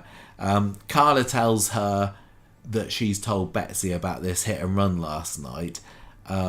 Swain's mad at Carla. Betsy's mad at her mum for lying. Everyone's just mad at each other. I think this is another reason I didn't particularly enjoy Friday's episode too much. There's just a bit too much butting heads. Well, this is when Betsy admits that she made this harassment complaint to try to get her to stop working because she's scared every time she leaves that she's going to die. Yeah. Which does make sense, but it's just not anything that we've had any reason to believe that Betsy's worried about up until this point, have we? I kind of believe it, but I also think that... I think you would. She's a bit too old to think that this ploy would have worked without ruining her and her mum's life, because they've only got one person working for a proper wage, and so if her mum gets fired from the job because she's been an idiot, what are they going to do? Yeah. And she's old enough to know the consequences of getting somebody fired. So anyway, once Swain realises that she's done this just to go on an apology tour. Yeah, and I bet she does not enjoy grovelling to Kit, nope. Who in this case was completely innocent here. She also starts opening up to him about this red car and saying that, I think whoever owned the red car might know something about what happened with Joel. So Kit's probably sweating buckets here. There's a few more scenes with him and Daisy and him and Ryan. He's kind of saying to Ryan, look, I'm not looking to marry Daisy, I'm just after a bit of fun with her. You left the game, don't cry about it. Yeah, because Ryan hears from Jenny that he's watching the holiday. So he confronts Kit and says, you used me. And he's like, look, you let it go. It's just part of the fun. So Swain comes to the factory later saying to Carla, I've sorted out the whole stuff about the complaint. That was nice and easy. I'm having some time off so that I can concentrate on Betsy. What she's saying really is that for the next few weeks, I'm not going to have my hair in a ponytail. Yeah, she's going to have hair down, do you reckon, for the next few weeks? And we also have then the big reveal at the end of the episode. Craig gives the CCTV footage finally to Kit, or the footage, the files that have got his car as one of the ones involved in it, and he deletes himself off of it. Did Craig type this? Would he have known? Would he have noticed Christopher Green's because name Kit was in said, there? have you looked at this? And has Swain looked at this? And he did he say no to both, did he? I couldn't remember that. So, yeah. And you also missed out the line when Swain apologises to Carla for going off on her, and says, "From now on, feel free to interfere in my life whenever you want." Oh yes, this is a nice open invitation for that. So I think I was just wondering, I think she's not going to be able to help herself. I think this is just giving herself carte blanche to investigate the murder 24 hours a day without being tied down with other pesky police cases that she might be involved in. Yeah, no more catalytic converters for me. Yeah, says Swain. exactly. She's just going to be concentrating solely on this Joel case. So anyway, there we go. That was this story. I think we've kind of talked about our thoughts about it enough. It was fine. It also explains a lot about the state of this country, that it seems that police only have to investigate crimes like your car was broken into if they're being punished Also, for something, and they spend the whole time complaining about it and not really doing it. Do you think that Swain is going to be, should she be the one who unmasks Kit at the end, or should it be DG? Who should have the honour of taking him down? He's clearly dodgy. Whether he's a murderer or not is still, I'm not going to say 50-50, but it's Kit. Quite likely. Should it be Swain? Or should it be Swain, DD? I think, because Kit likes rubbing it in her face too much, and he's always moaning, and it does feel quite one-sided, really. Because I don't think that Swain would have a problem with him if he wasn't meddling all the time. Yeah. It has been odd how DD hasn't, has taken a bit of time off, just being in an episode Obviously for the needs last. a break. Obviously does. So anyway, we will see where this takes us. It's got its pros and its cons. However it happens, I'm sure that we will be on the edge of our seats when this reveal comes out. I think there's just been a few too many bumps in the road. Is there going to be any purpose in Kit and Daisy getting together? Well, yeah, so that when he's revealed to be an evil man, Daniel can rescue her and Bethany will be sad. Oh yeah, maybe it is.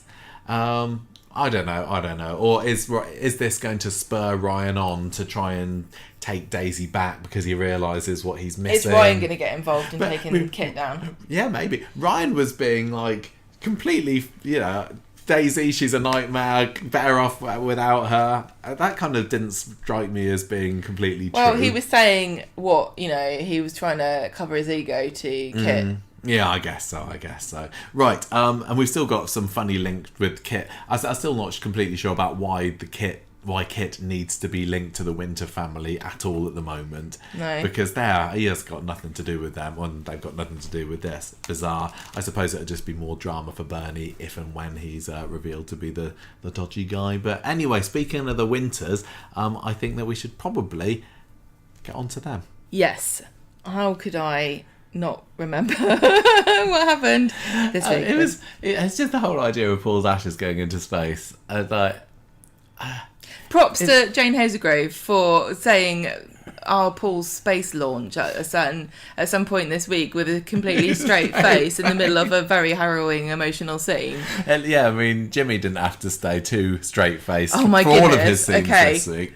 This week, was it peak Dev? Have we reached peak Dev yet? Every time I think he's Dev at his deviest Dev, he just devs further the next time he gets the opportunity. Never outknowingly Dev. What was the director doing on Wednesday? They're just I'm just going to sit back and let him do his thing. Because the thing is, some people... I love it. I think it's brilliant. But I know that there's some people watching and go, what the hell am I watching? Oh, I love him. You find him so entrancing. He is magnificent. He's hypnotic. Yes. And what was he doing with that accent? I don't know. what he was going for quite. I want to watch but, the whole show just of Dev. I want to watch a one-man Dev show. Let's get Jimmy Harkish in a one-man stage show. I'd see that for sure. Right. So anyway, what's going on then? He was just part of that story. He was, yes, this very serious story about poverty and space ashes. Affairs of the heart. So we've already had the debacle at the kebab shop last week, didn't we? Yeah. Where it all went wrong and yes, the critters and pitters. Cockroaches are rife in Prima Donna. And I think that the fallout's still ongoing, isn't it? Because Chesney's still trying to clean everything up, running around, and Gemma's still not working fully, is she? And they've she's come just been back from their little jaunt, haven't they? Holiday from Kit's friend's cottage. Yes. Which, this is why if you're feeling the pinch, just remember you might have a friend or a relative who knows someone who has a cottage. Just ask exactly. about. And again, if it's still not working, just stop having avocado toast for breakfast.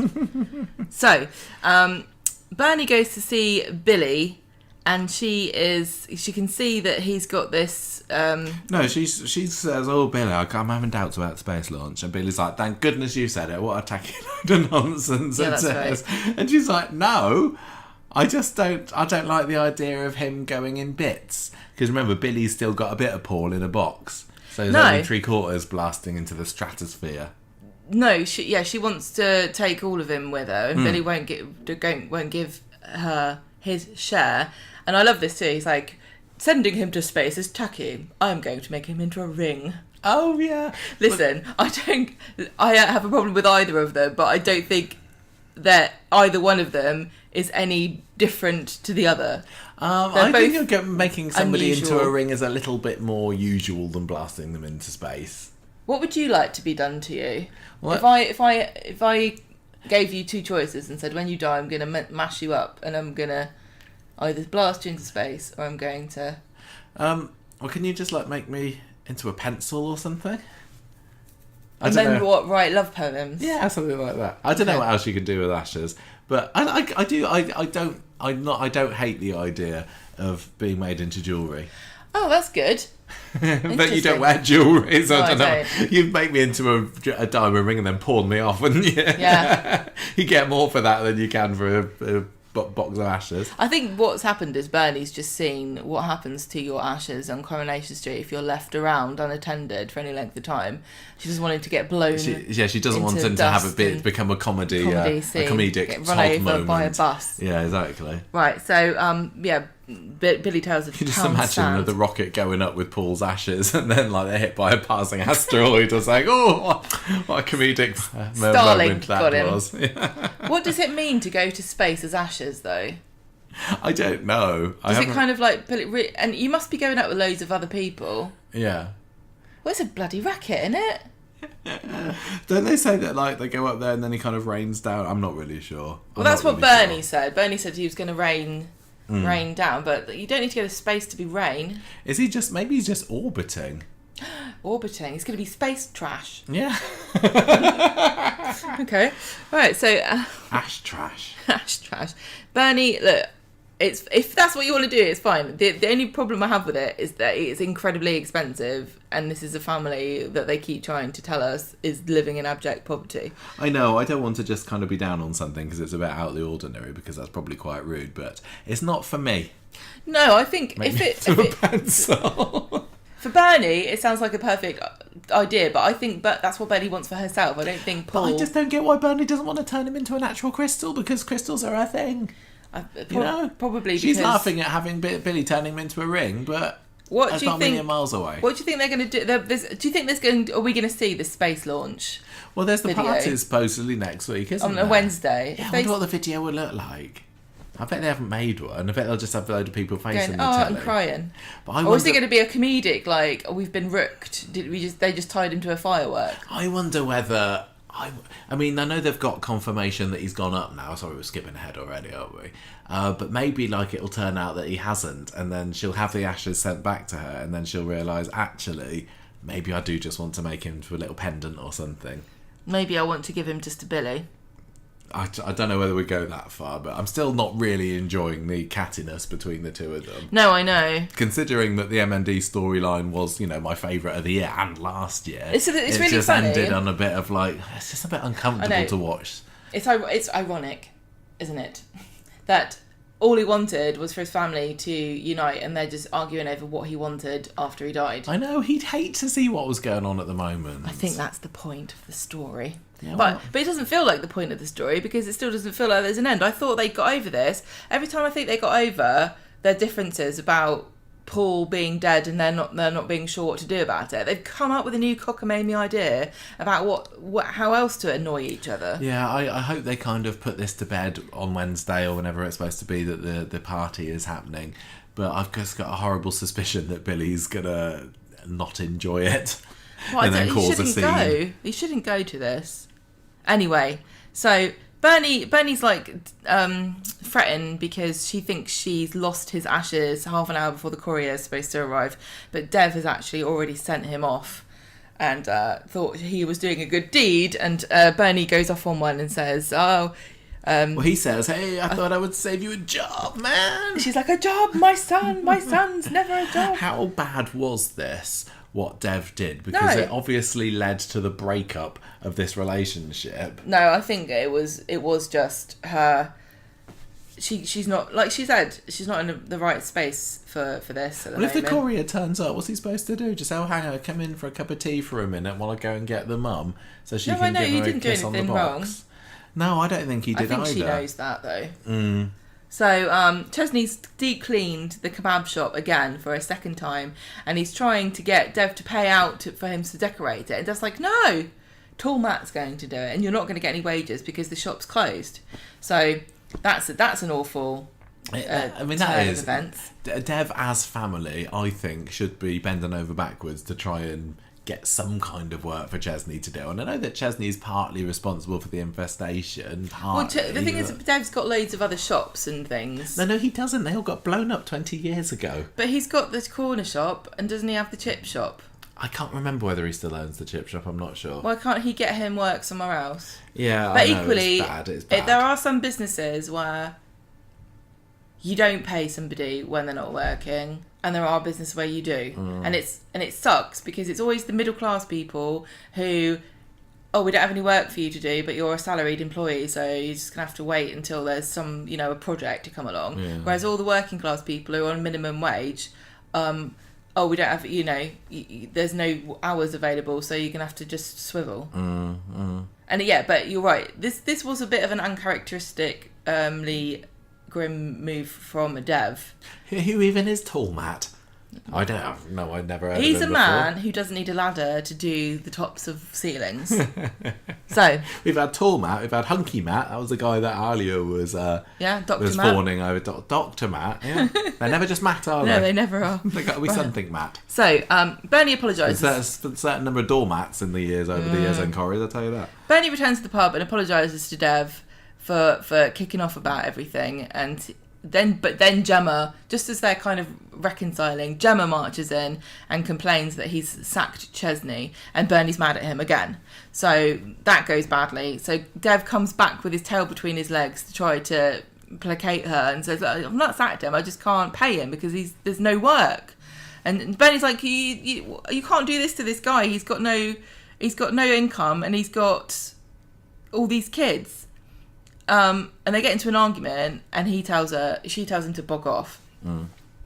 I can understand. I mean, I understand completely both their situations. And Dev is obviously a shrewd businessman. He didn't get where he is by doing favours for people. But you can't just go.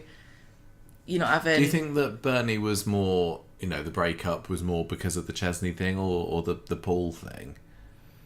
But the Paul thing was just a red herring.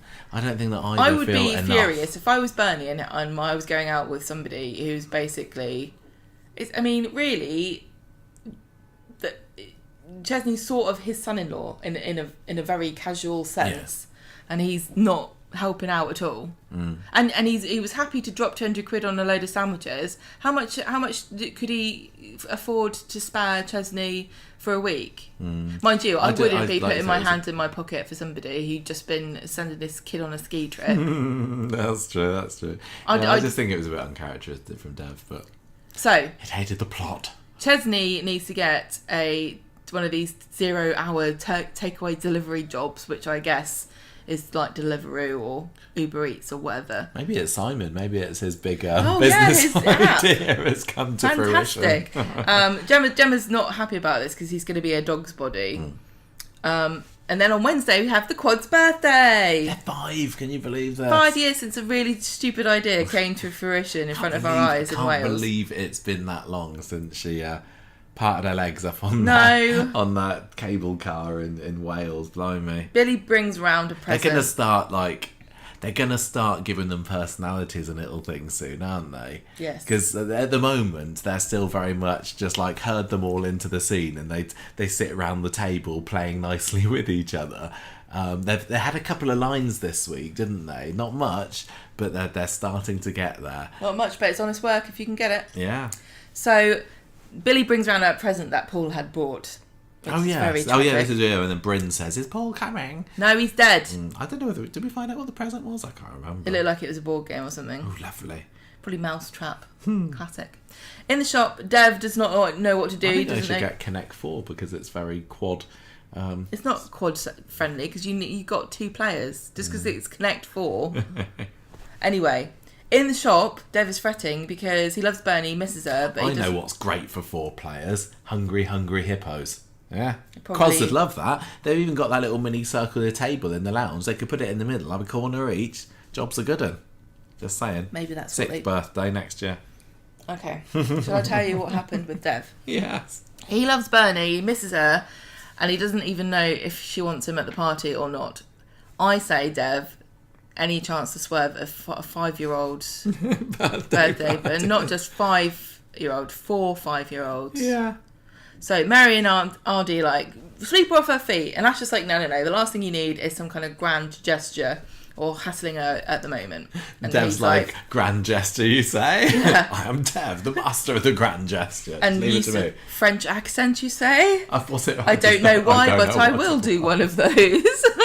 It was all over the place, wasn't it? I'd love to know what was the actual. What did the script say? What was the direction for Jimmy? Or did they just literally say, "Do what we're not even giving you a script for this"? I think you have Here's to give some him balloons. something to rebel Do a against. skit. So the party starts. Ches is immediately called away on another shift and has no choice but to work. And Gemma's like, "Oh, the quad, sorry about this." Anyway, Alahans turn up and Dev is dressed in a suit and a bow tie, and he's like, "This is going to be big, Ardy. You just watch this." So he's deving it up and he's like, "Hello, children." I can't even remember what accent he did now. I'm not. Like, "Are you ready for a balloon, animals? What kind of animal do you want to see? What kind of animal you'd want to see?" And they all said a different one. He's like, "How about a dog?" And then he was like, of snakes. snakes. I I was just fault him. entranced. I would have booked him for my party. Yes, that's a good point. I bet he does brilliant kids' parties. He's better than bloody Jesse ever was, I'll tell you that for nothing. And he doesn't need a sidekick. So anyway, he produces a balloon and he's going, "Oh, what is this strange noise? This balloon is rattling. What is inside? Maybe Nana Bunny. Come and have a Nana look." Bunny, oh, help me. And she pops the balloon and out comes an engagement ring. And he Talk bends about down on popping the one question. knee to pick it up and say, I can't even remember if he did it in an accent, but I hope he did. No, I don't think he did. I think he went serious. I think he Imagine. went straight for the first time in his life. Nana Bunny, make me Grandpa Bunny. Anyway, he's serious. She freaks out. This is not what she wanted, and she storms out. And he has to go find her in the pub. And she says to him, "How dare you make the quads party all about you?" Do you think can't that was the cope with all main this. thing that was her problem? She just You're doesn't know what always she's thinking. hijacking each other's parties for grand gestures of some sort. Yeah, because it's a soap. But you're not supposed to. I know you're not supposed to do that. So she's like, "I can't deal with this." And he apologises and says, "I want you to know how much I love you." And she says, "Look, I'm not in the right headspace for this. Let's just call it quits." So when Chesney gets home, Gemma's left there. I think because have all died or something. And she tells him what's happened. And it sucks. And she just wishes Paul was there. And I think both Gemma and Bernie have a smell of Paul's top in this episode and have a cry. And it was really... I'm fascinated by Corey's decision to have Gemma be it feels like she's the main focus of grief in this, and which is interesting because she wasn't really the main one going into the MND story. It was really Billy, Bernie, and obviously Paul. But I think it's just it makes sense as the twin thing. Yes, I know, but my point is that we don't very often get to see like prolonged grief. This is like the most prolonged I think we've ever seen anyone mourn on Coronation Street, especially recently. Usually they'll just get over it, or they just have go like away a month somewhere. off screen. Like, can you just go away because you're bumming us out? You can have a grieving Or holiday. you're crying and snotting everywhere. So anyway, they're both still not dealing very well. Well, Bernie's ends the episode having a cry, doesn't she? But I think she's kind of a bit sad that she's losing Dev now as well. Yeah, so that was Wednesday. And then on Friday, Bernie's like, yay, the launch has happened. I was really surprised at this because I thought this would be a thing you went to. Yeah, so did I. I don't know what I kind of imagined it like a mini NASA launch, like with a small, like a little rocket, you know, maybe about the size of the back of a chair or something, and it just goes up in space, and you'll stand there and watch it and hope it doesn't blow up. Yeah, but really, all that happens is somebody collects them, and then. I mean, I guess it makes sense. Well, yeah. They can't get everyone in the country. Do it? Well, but it's international. And how often do these things happen? I suppose if it's been collected, it's only going to be collected just before, isn't it? But is this a regular thing? But they don't need to collect it just before. They can save them up, can't they? Yeah. I mean, you have to wait ages for your mum's gravestone. Yeah, that's true. If you were getting a launch into space, you could say things like, oh, we've got to wait for a launch window. Oh, you can't just fire ashes into space, you know. You have to make sure that there's an orbit. And you believe that, wouldn't you? Yeah. So anyway, I still reckon that it's all a big ruse and they've just CGI'd it. Is he going to get like the CGI fireworks? Oh my god! And then like a drone fireworks display with him like doing a wink and going mint. Anyway, got to see the Bishop on Friday, didn't Gemma reckons they should have a viewing party, and Bernie thinks that's a brilliant idea. Yes. Then the Bishop comes round, and he's always so jolly and fun. Isn't he? He's like, don't call me Bishop. I'm only in this job because you can't be a Father Christmas all the way around. So, Billy's like, I want to get back to work. I want to carry on. And the Bishop's like, so soon? And Billy says, yes, this is what Paul had wanted, but maybe I should do light duties. And this really bugged me. And again, this is like the middle class / working class thing, isn't it? Because Billy's obviously, I would say upper middle class, even though he's pretending to be living around all these slumlords. But he doesn't need to work, and they're like, oh, don't come into work unless you're ready. Whereas meanwhile, everyone's begging Gemma and Chesney to get back to work, and they haven't got the luxury of just sitting around with their thumb up their bum or saying, oh, give me light duties. Well, that's, you know, yeah. They're like, oh yeah. Oh, I'm also quite surprised that being a vicar or an archdeacon or something is like not the sort of job you would rush back to, because surely you're being surrounded at all times by the comfort of God. Wouldn't you find comfort in helping people? Yeah. It doesn't feel like the sort of job that you're like, oh, you can't be an archdeacon. You won't say something weird about God at the wrong time. I mean, I suppose it might be quite a heavy job, you know. Well, I imagine there are some really dark moments, but like you know, light duties. Yeah. So he's doing the christenings, not the funerals. Light duties turns out to be a bunch of old boring paperwork. And see, I thought the light duties, if you worked in the church, was just doing the candles. No, it's blowing them all out.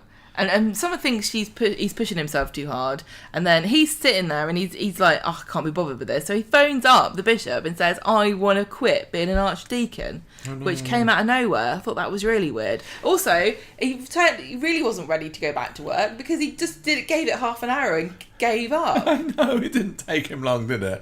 Like half an hour paperwork. So he's like me doing the invoices. I think this is probably best for Coronation Street that he's not an an archdeacon anymore. I know, sorry, because I don't think Corrie ever really knew what an archdeacon. I haven't learnt what an archdeacon does. I can just imagine them in the sitting past about 5 years he's been it, or however long it's been. What does an archdeacon do? I don't know. Do you think they know? No, they don't know. We can say whatever we want. We know what vicars do. We don't really though, do we? We know what they do when they stand. It's like Coronation Street, what they think teachers do. I know more about what a vicar does people compared to an archdeacon, and it always felt like it was a promotion above his station, and just it was a promotion that meant literally nothing because nothing changed. It was a promotion that was probably big at the time for the story. I don't even remember why he got promoted. No, I don't remember. It changed nothing. It meant nothing. He did nothing. And now he's been demoted, which means nothing and achieves nothing. But interestingly, and I hadn't even considered this really, we learn later on that there aren't any parishes that are, we'll get to that. Needed. Oh, sorry for stealing your thunder. No, I'm just reading the Bernie bit now. Go on then. So Dev's drowning his sorrows in the pub, and she says, why don't we have the viewing party? Well, they just ignore each other. But Bernie's there to talk to Jenny to see if she can host this party, and wants her to cater it next Wednesday. And when she hears on the phone from Jenny that the she hears it's gonna cost 200 quid, so she said forget it. But then she finds out that it turns out that it's gonna be paid for by a generous benefactor, and she thinks it's Dev, and she's pleased, she seems happy. But when she sees him in the cafe later, she gives him a bit of a cold shoulder. And Dev's like saying, can we not be civil? Can we not be friends? Maybe more than that. And she just brushes him off again. Yeah, it's really... She's hot and cold on him. Yeah. So they'll get back together, won't they? We all know it. This is when Billy tells Summer that he's a parishless vicar. And so he's not going to even get paid. I thought for a minute they would be like, oh yeah, just one of the floating vicars that we have. But no, he's you don't know what he's going to be doing now. But he's got all these plans. He's got all these great plans about I'm going to set up a grief club, which sounds like the worst club ever. I know. Do you think they sit have around in a budgets? circle and talk about how? I mean, it's a good Coronation is a perfect place for it. Like, just coming to sit in a circle and talk about how terrible our lives are. A therapy group is a very good idea and helpful to people. I just don't think grief club sounds like exactly the sort of thing. It's like the opposite of Glee Club, isn't it? They won't make a musical about this. Yeah. So they have. He also wants to set up an addiction group, another one of those, and then Jenny comes in and says, "Oh, are you looking forward to Paul's screening? They're going to blast him into space, and everyone's going to eat sandwiches." And he's like, "What the hell are you talking about?" And then we see Summer talking to Todd, going, I think he's going off the deep end. He is throwing himself into stuff. He hasn't got any income. I think he's making life decisions and jumping to conclusions too quickly. And I just want to get the bishop and give him a bit of a slap on the back of the hand here, because he was saying to Billy, like the same episode, oh, you shouldn't rush into going back to work. And then Billy does rush back into coming back to work and doesn't last half an hour. And then he seems to accept his resignation. Wouldn't you say, no, Bill, look, wait till next week and come back to me. We'll keep you as you are at the moment. Yeah. Have a think about it and then get back to me. He's probably secretly thrilled. Maybe they've got somebody waiting in the wings who's like... There's probably a load of been people groomed to be the next archdeacon. Archdeacons. And they can probably move into the archdeaconry. Yeah, the one that Billy shunned. Yeah, the one that's full of homeless people, apparently. And a heat pump. Right, so Todd's like, oh, look, I don't think he'll listen to me, but I promise I will talk to him and see what he's up to. So Billy goes to see Bernie at number 5 and says, what the hell is this screening? This is cheap entertainment and I shan't be going. And Todd finds Billy... I get, like, why is Bernie doing... I know that she's not seeing eye to eye with Billy at the moment, but ever since Paul's death, she's... It's like she's been antagonising him. It's like every single decision telling him things she's made has, like, been in service of winding him up. But yeah, Gemma and Bernie did kind of... You can see how they accidentally forgot, they got carried away with an idea and they didn't remember to include him. But equally, I don't know that I would include him because he doesn't like the idea of it. Do you think that it's a bit kind of morose what they're doing? Morose, just kind of sitting around. It is a bit. It really It really does depend on what you're kind of. If it's a celebration of life, then that's different. Like he said earlier, he's already had a rave this up. will be his third one. Even the Queen only had one funeral. I know she had 2 birthdays. They are kind of sanctifying him a little bit here. Well, I know, went before his time, and he didn't really get a send off that he wanted because number 1, he didn't plan it, and number 2, Billy and Bernie, Billy and Bernie both made their own ideas, and now this is her second one. She just wants parties all the time. Yeah. So we all cope with grief in different ways, eh?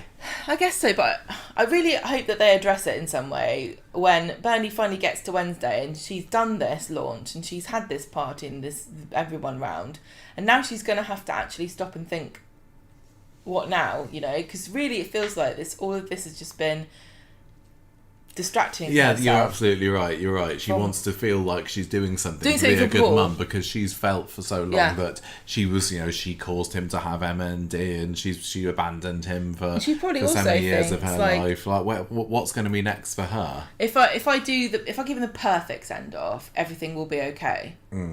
Like the rave up wasn't exactly perfect. I want it to be perfect, and this won't be. Yeah. Something will happen. Well, I hope that Dev's going to be there to comfort her, because I think she is going to come down quite hard after it. Well, Todd and Billy have a chat in Victoria Gardens, and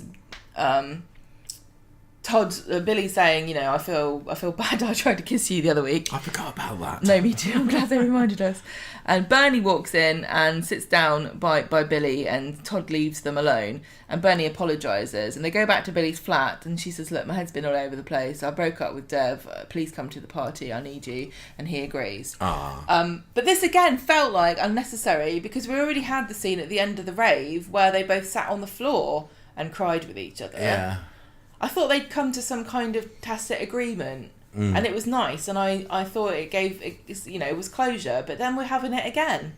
Yeah, the story can absolutely end after this, as far as I'm concerned. Give them a break, Jane and Dan and all the rest of that lot.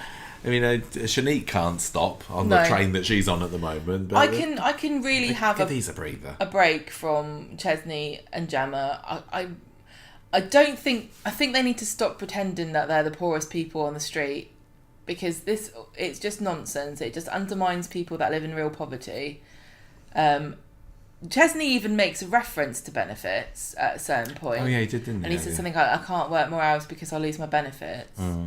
But if he was having the benefits he was entitled to, he would get quite a substantial amount of money, which is only right. This is the kind of country I want to live in. I want to live in a country where you have 5 children and you have a certain amount. Those children, it's not, people also annoy me because it's not the money for the parents, it's for the children. We should be looking after the children. We should have the breakfast clubs. We should have milk. We should have all these things. If we agree to educate them, we should also agree that there's a certain level of minimum standards that we all want children to grow up in, because when they don't, we all see what happens. If anything, you should be selfish about it and say, I want to live in a country full of people that are well-adjusted, because well-adjusted people don't jump out at you when you're walking past an alleyway and try and mug you. Anyway, it just really annoys me. I seriously think they need to stop harping on them, because they're the most unlikely ones, and they just keep doing stupid stuff that makes it seem like they're not actually as poor as they are. Because there's my uncle's family when we were growing up were worse off than Gemma and Chesney. My uncle couldn't have sent anybody on a ski trip. Couldn't even afford to go to Butlins. It's a joke. It's an absolute joke. Yeah, and I believe that Hilda and Stan were poor.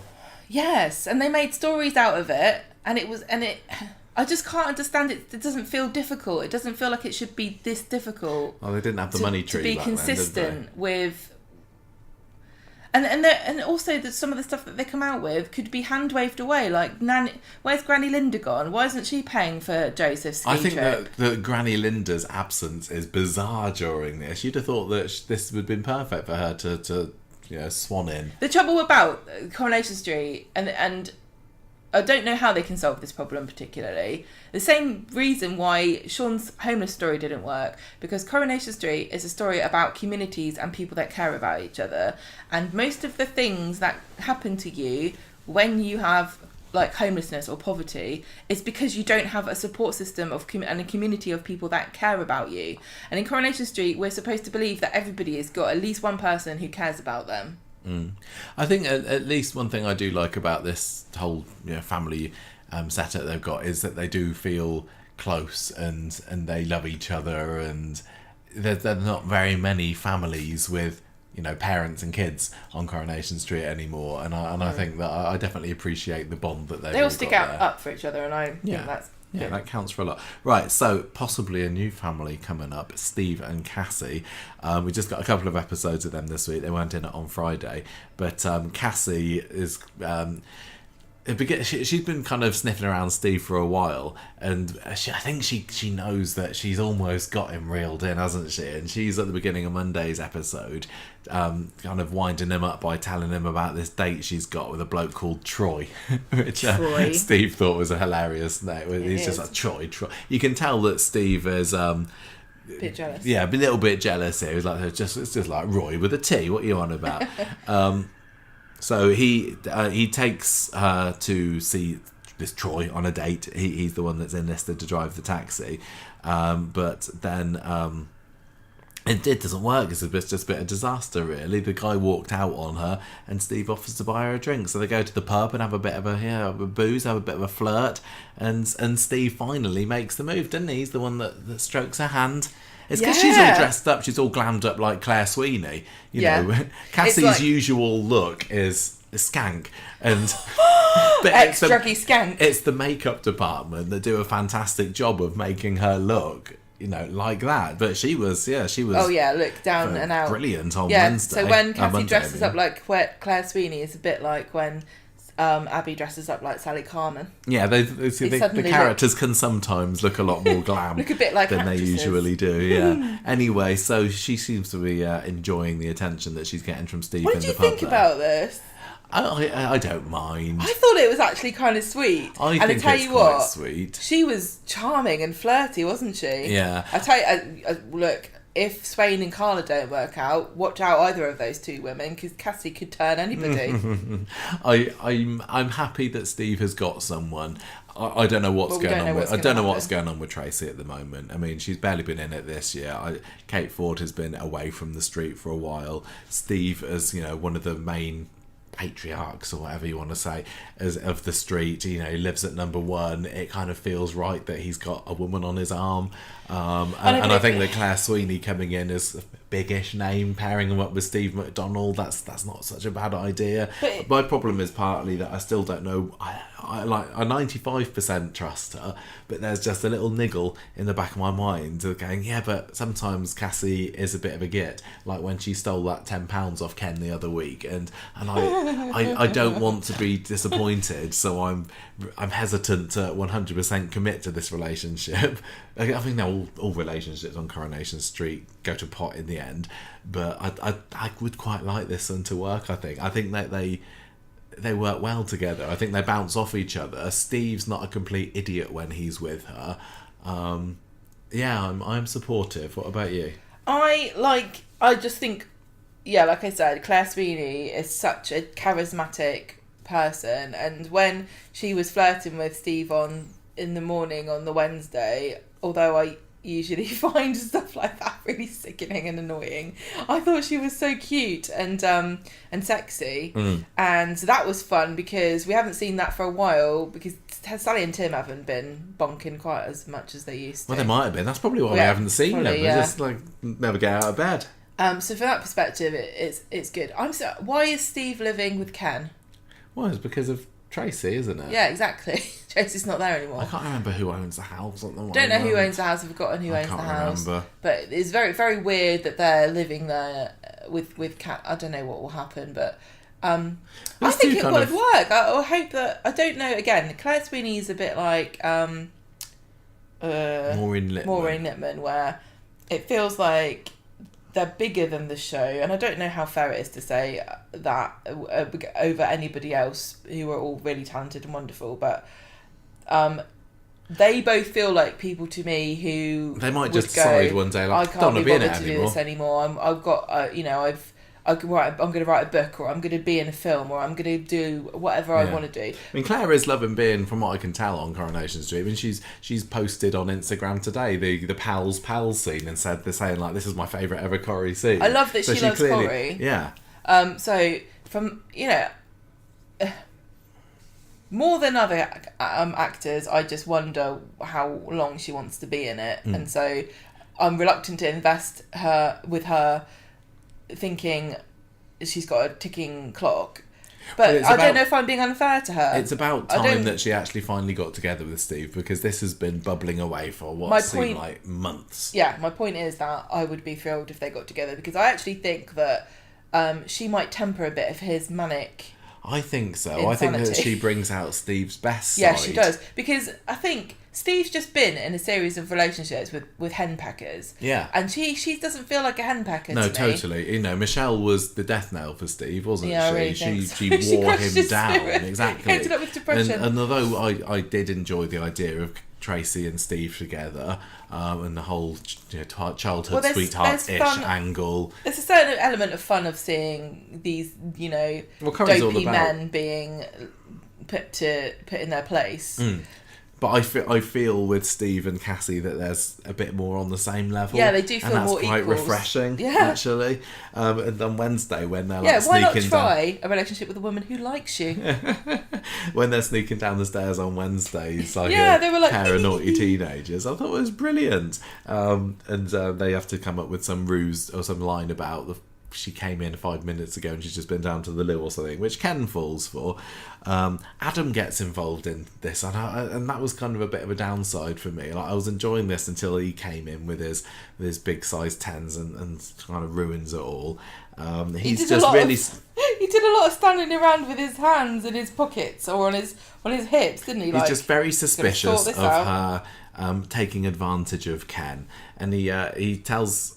He drags Steve back to number one because he goes and gets him from the cab office at one point, and then they decide to start digging around in the lounge together, find Ken's finance folder, which is very handily in the Welsh dresser, starts having a look around in there, and then Ken pops out of the backyard. What's going on, he says, and Adam says, look, I'm just worried about you, I think Cassie's taken advantage, and Ken's like, well, actually, I had a win on the premium bond. So finally this is all out. I kind of lose track about who knew and who didn't know at this point.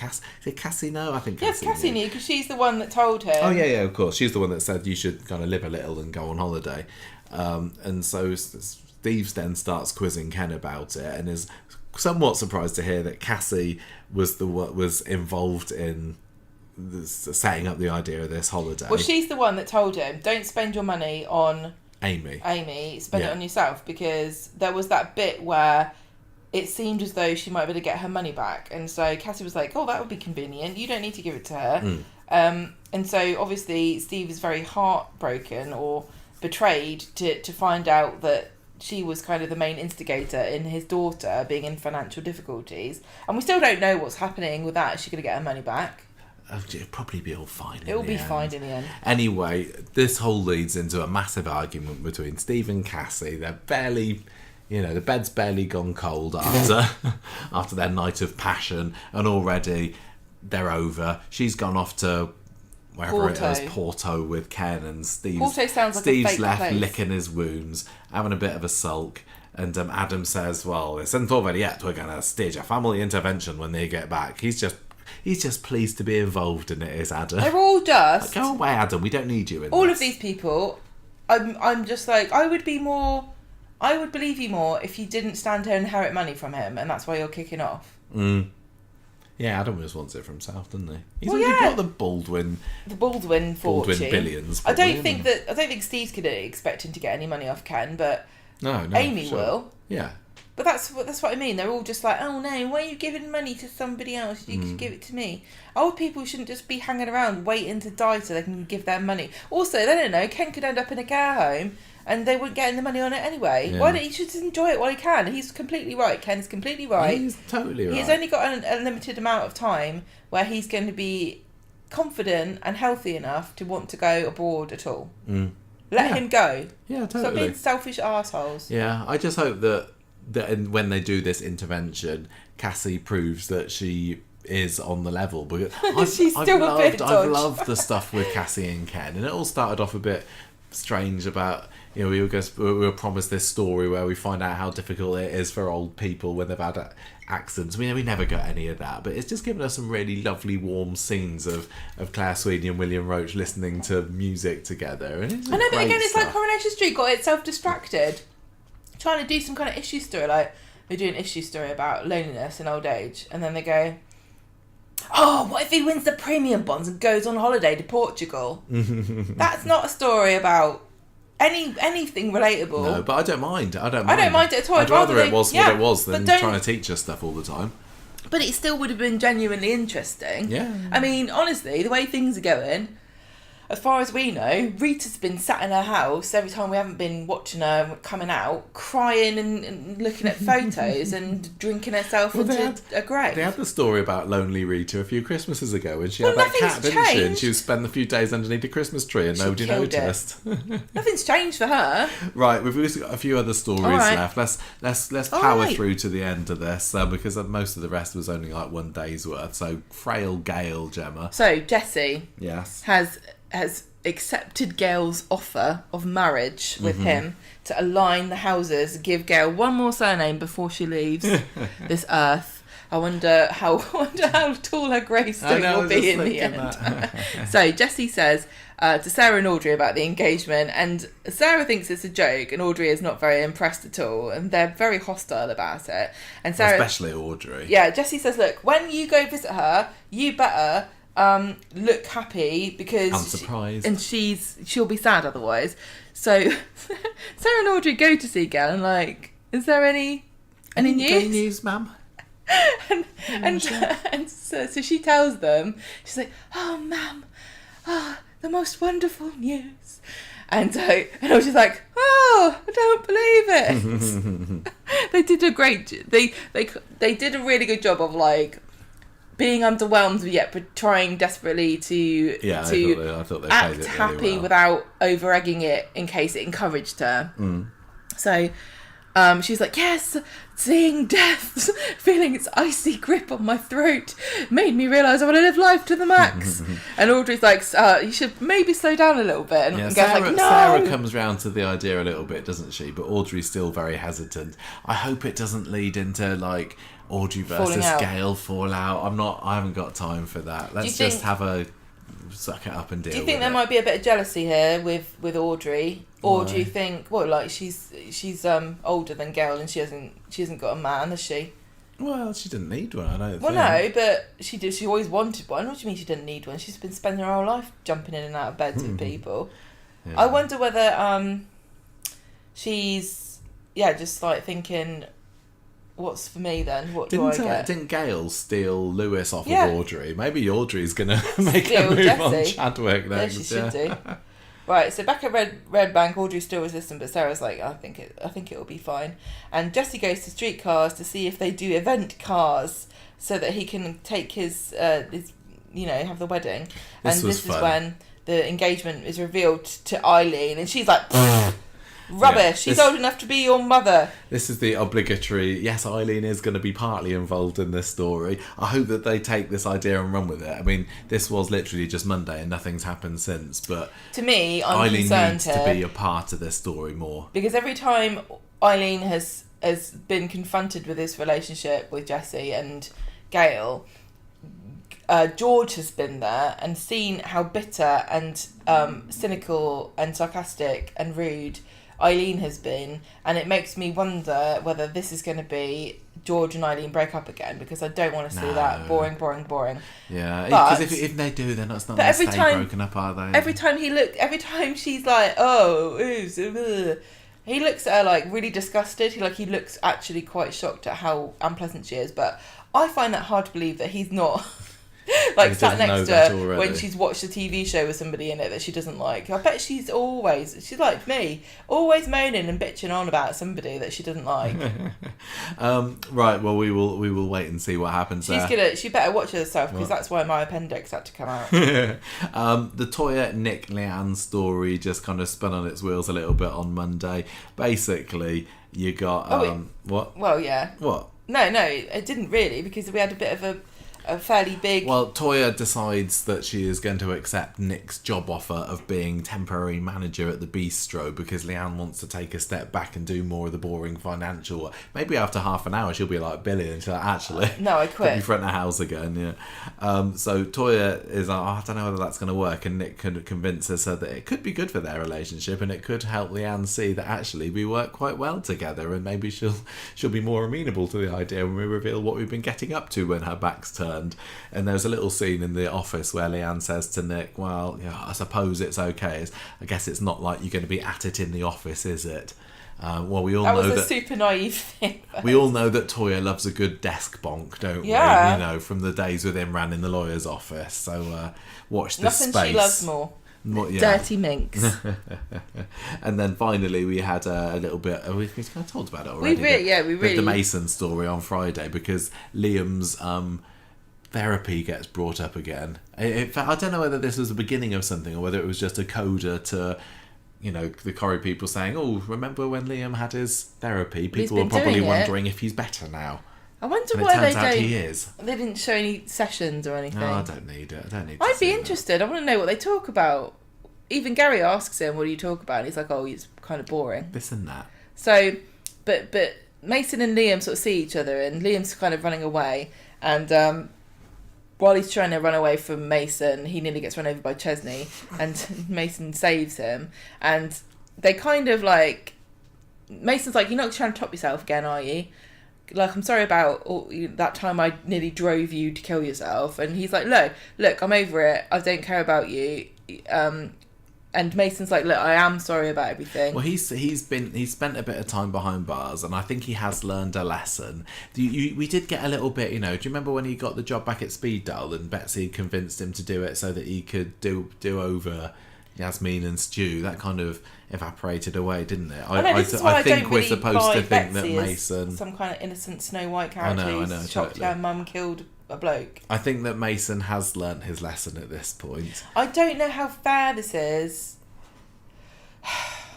The trouble with this storyline is that when it was on, loads of people who had been bullied at school sort of saw themselves in Liam, and they were talking about child suicide, and it is horrific, and it's more frequent than you would ever want it to be. Yeah, people really related to this, and now to see the bully villain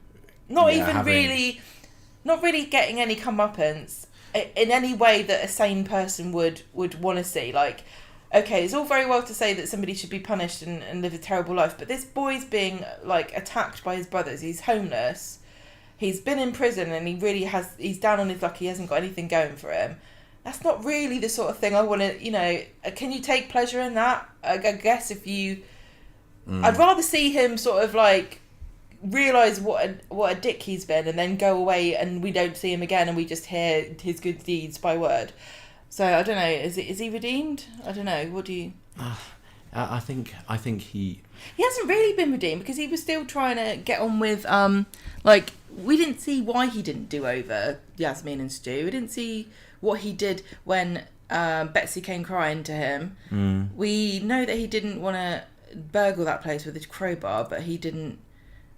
We don't know why, really. Maybe we're going to feel sorry for him, and maybe he will end up like going along with what his brother is saying one time, and he'll go back to the dark side, and then that will be the... I'm not sure. I really don't know what... I'm not certain about it. It's a strange path for him.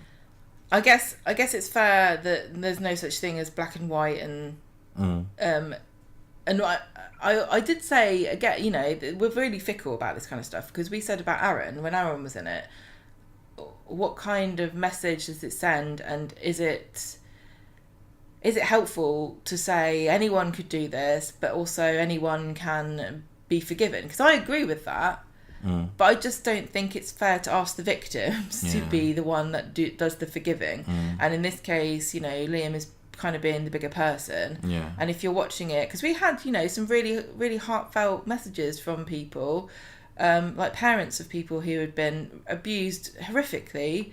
And I can't imagine them watching this going, "Oh yeah, that's fine, Mason's Maybe I should just try and make up with my bully." Well... Yeah. Because Mason was horrible. Yeah. And he all he's done is said, "Yeah, sorry about that. Yeah, look at me, I'm eating pizza out of a bin.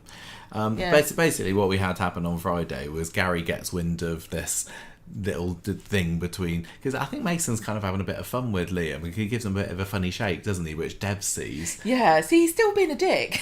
A little bit. He kind of goes like, "Rah!" Yeah. And Gary gets a bit mad about this, and basically Liam says that it's okay, I think I'm feeling better about it now. And because Maria I can't remember well, she can't believe what she's hearing when Gary tells her about the near miss. Oh yeah, with the car. And they're worried about Liam, and he's not telling them everything, and Gary's like, well, maybe he didn't want you to worry about him. Yeah, Liam basically just says, "I want to carry on with my therapy for a bit longer." I really enjoyed the scene with Gary and Liam where they're talking, and he's just seeing how he is, and yeah. And Liam says that I'm okay with. Well, he does his "I want to live" thing, I want to live. He? That's all nice. That was very sweet and heartening, and if that's the end of this story, it has a closure to it. Yeah, I mean, there's clearly more to come for Mason, but I don't feel at the moment that I need the Liam aspect to go much further than it. But maybe they've got some great ideas up their sleeves. But it's nice that they addressed it and they sort of said, it's ongoing. Liam's still coping with the So what we given this week's Corrie? I think that's about it. Well, I think I liked it more now I've talked about it, because I was a bit annoyed about today's episodes because, like I said, so much happened that was just odd. It just felt like a weird episode, and I can't really put my finger on. I just think that the Joel story dominated just a little bit too much, and some of the flashbacks were a bit low effort, like I said before. They even made a whole thing of, like, Daisy calls it the Weatherfield Blues, and I think that was a little bit on the nose considering what everyone else is saying about Corrie being a police show at the moment. But it was all right. I think I'll probably go like maybe 3 dogs that look like Noel Edmonds out of 5 for this week. Oh my goodness. What about you? 3 added T's to make it sound more exotic. Troy. Character of the week this week. I don't know whether it's Dev, just for making me laugh. Yes, it's Dev for me, because that scene, I was definitely Dev.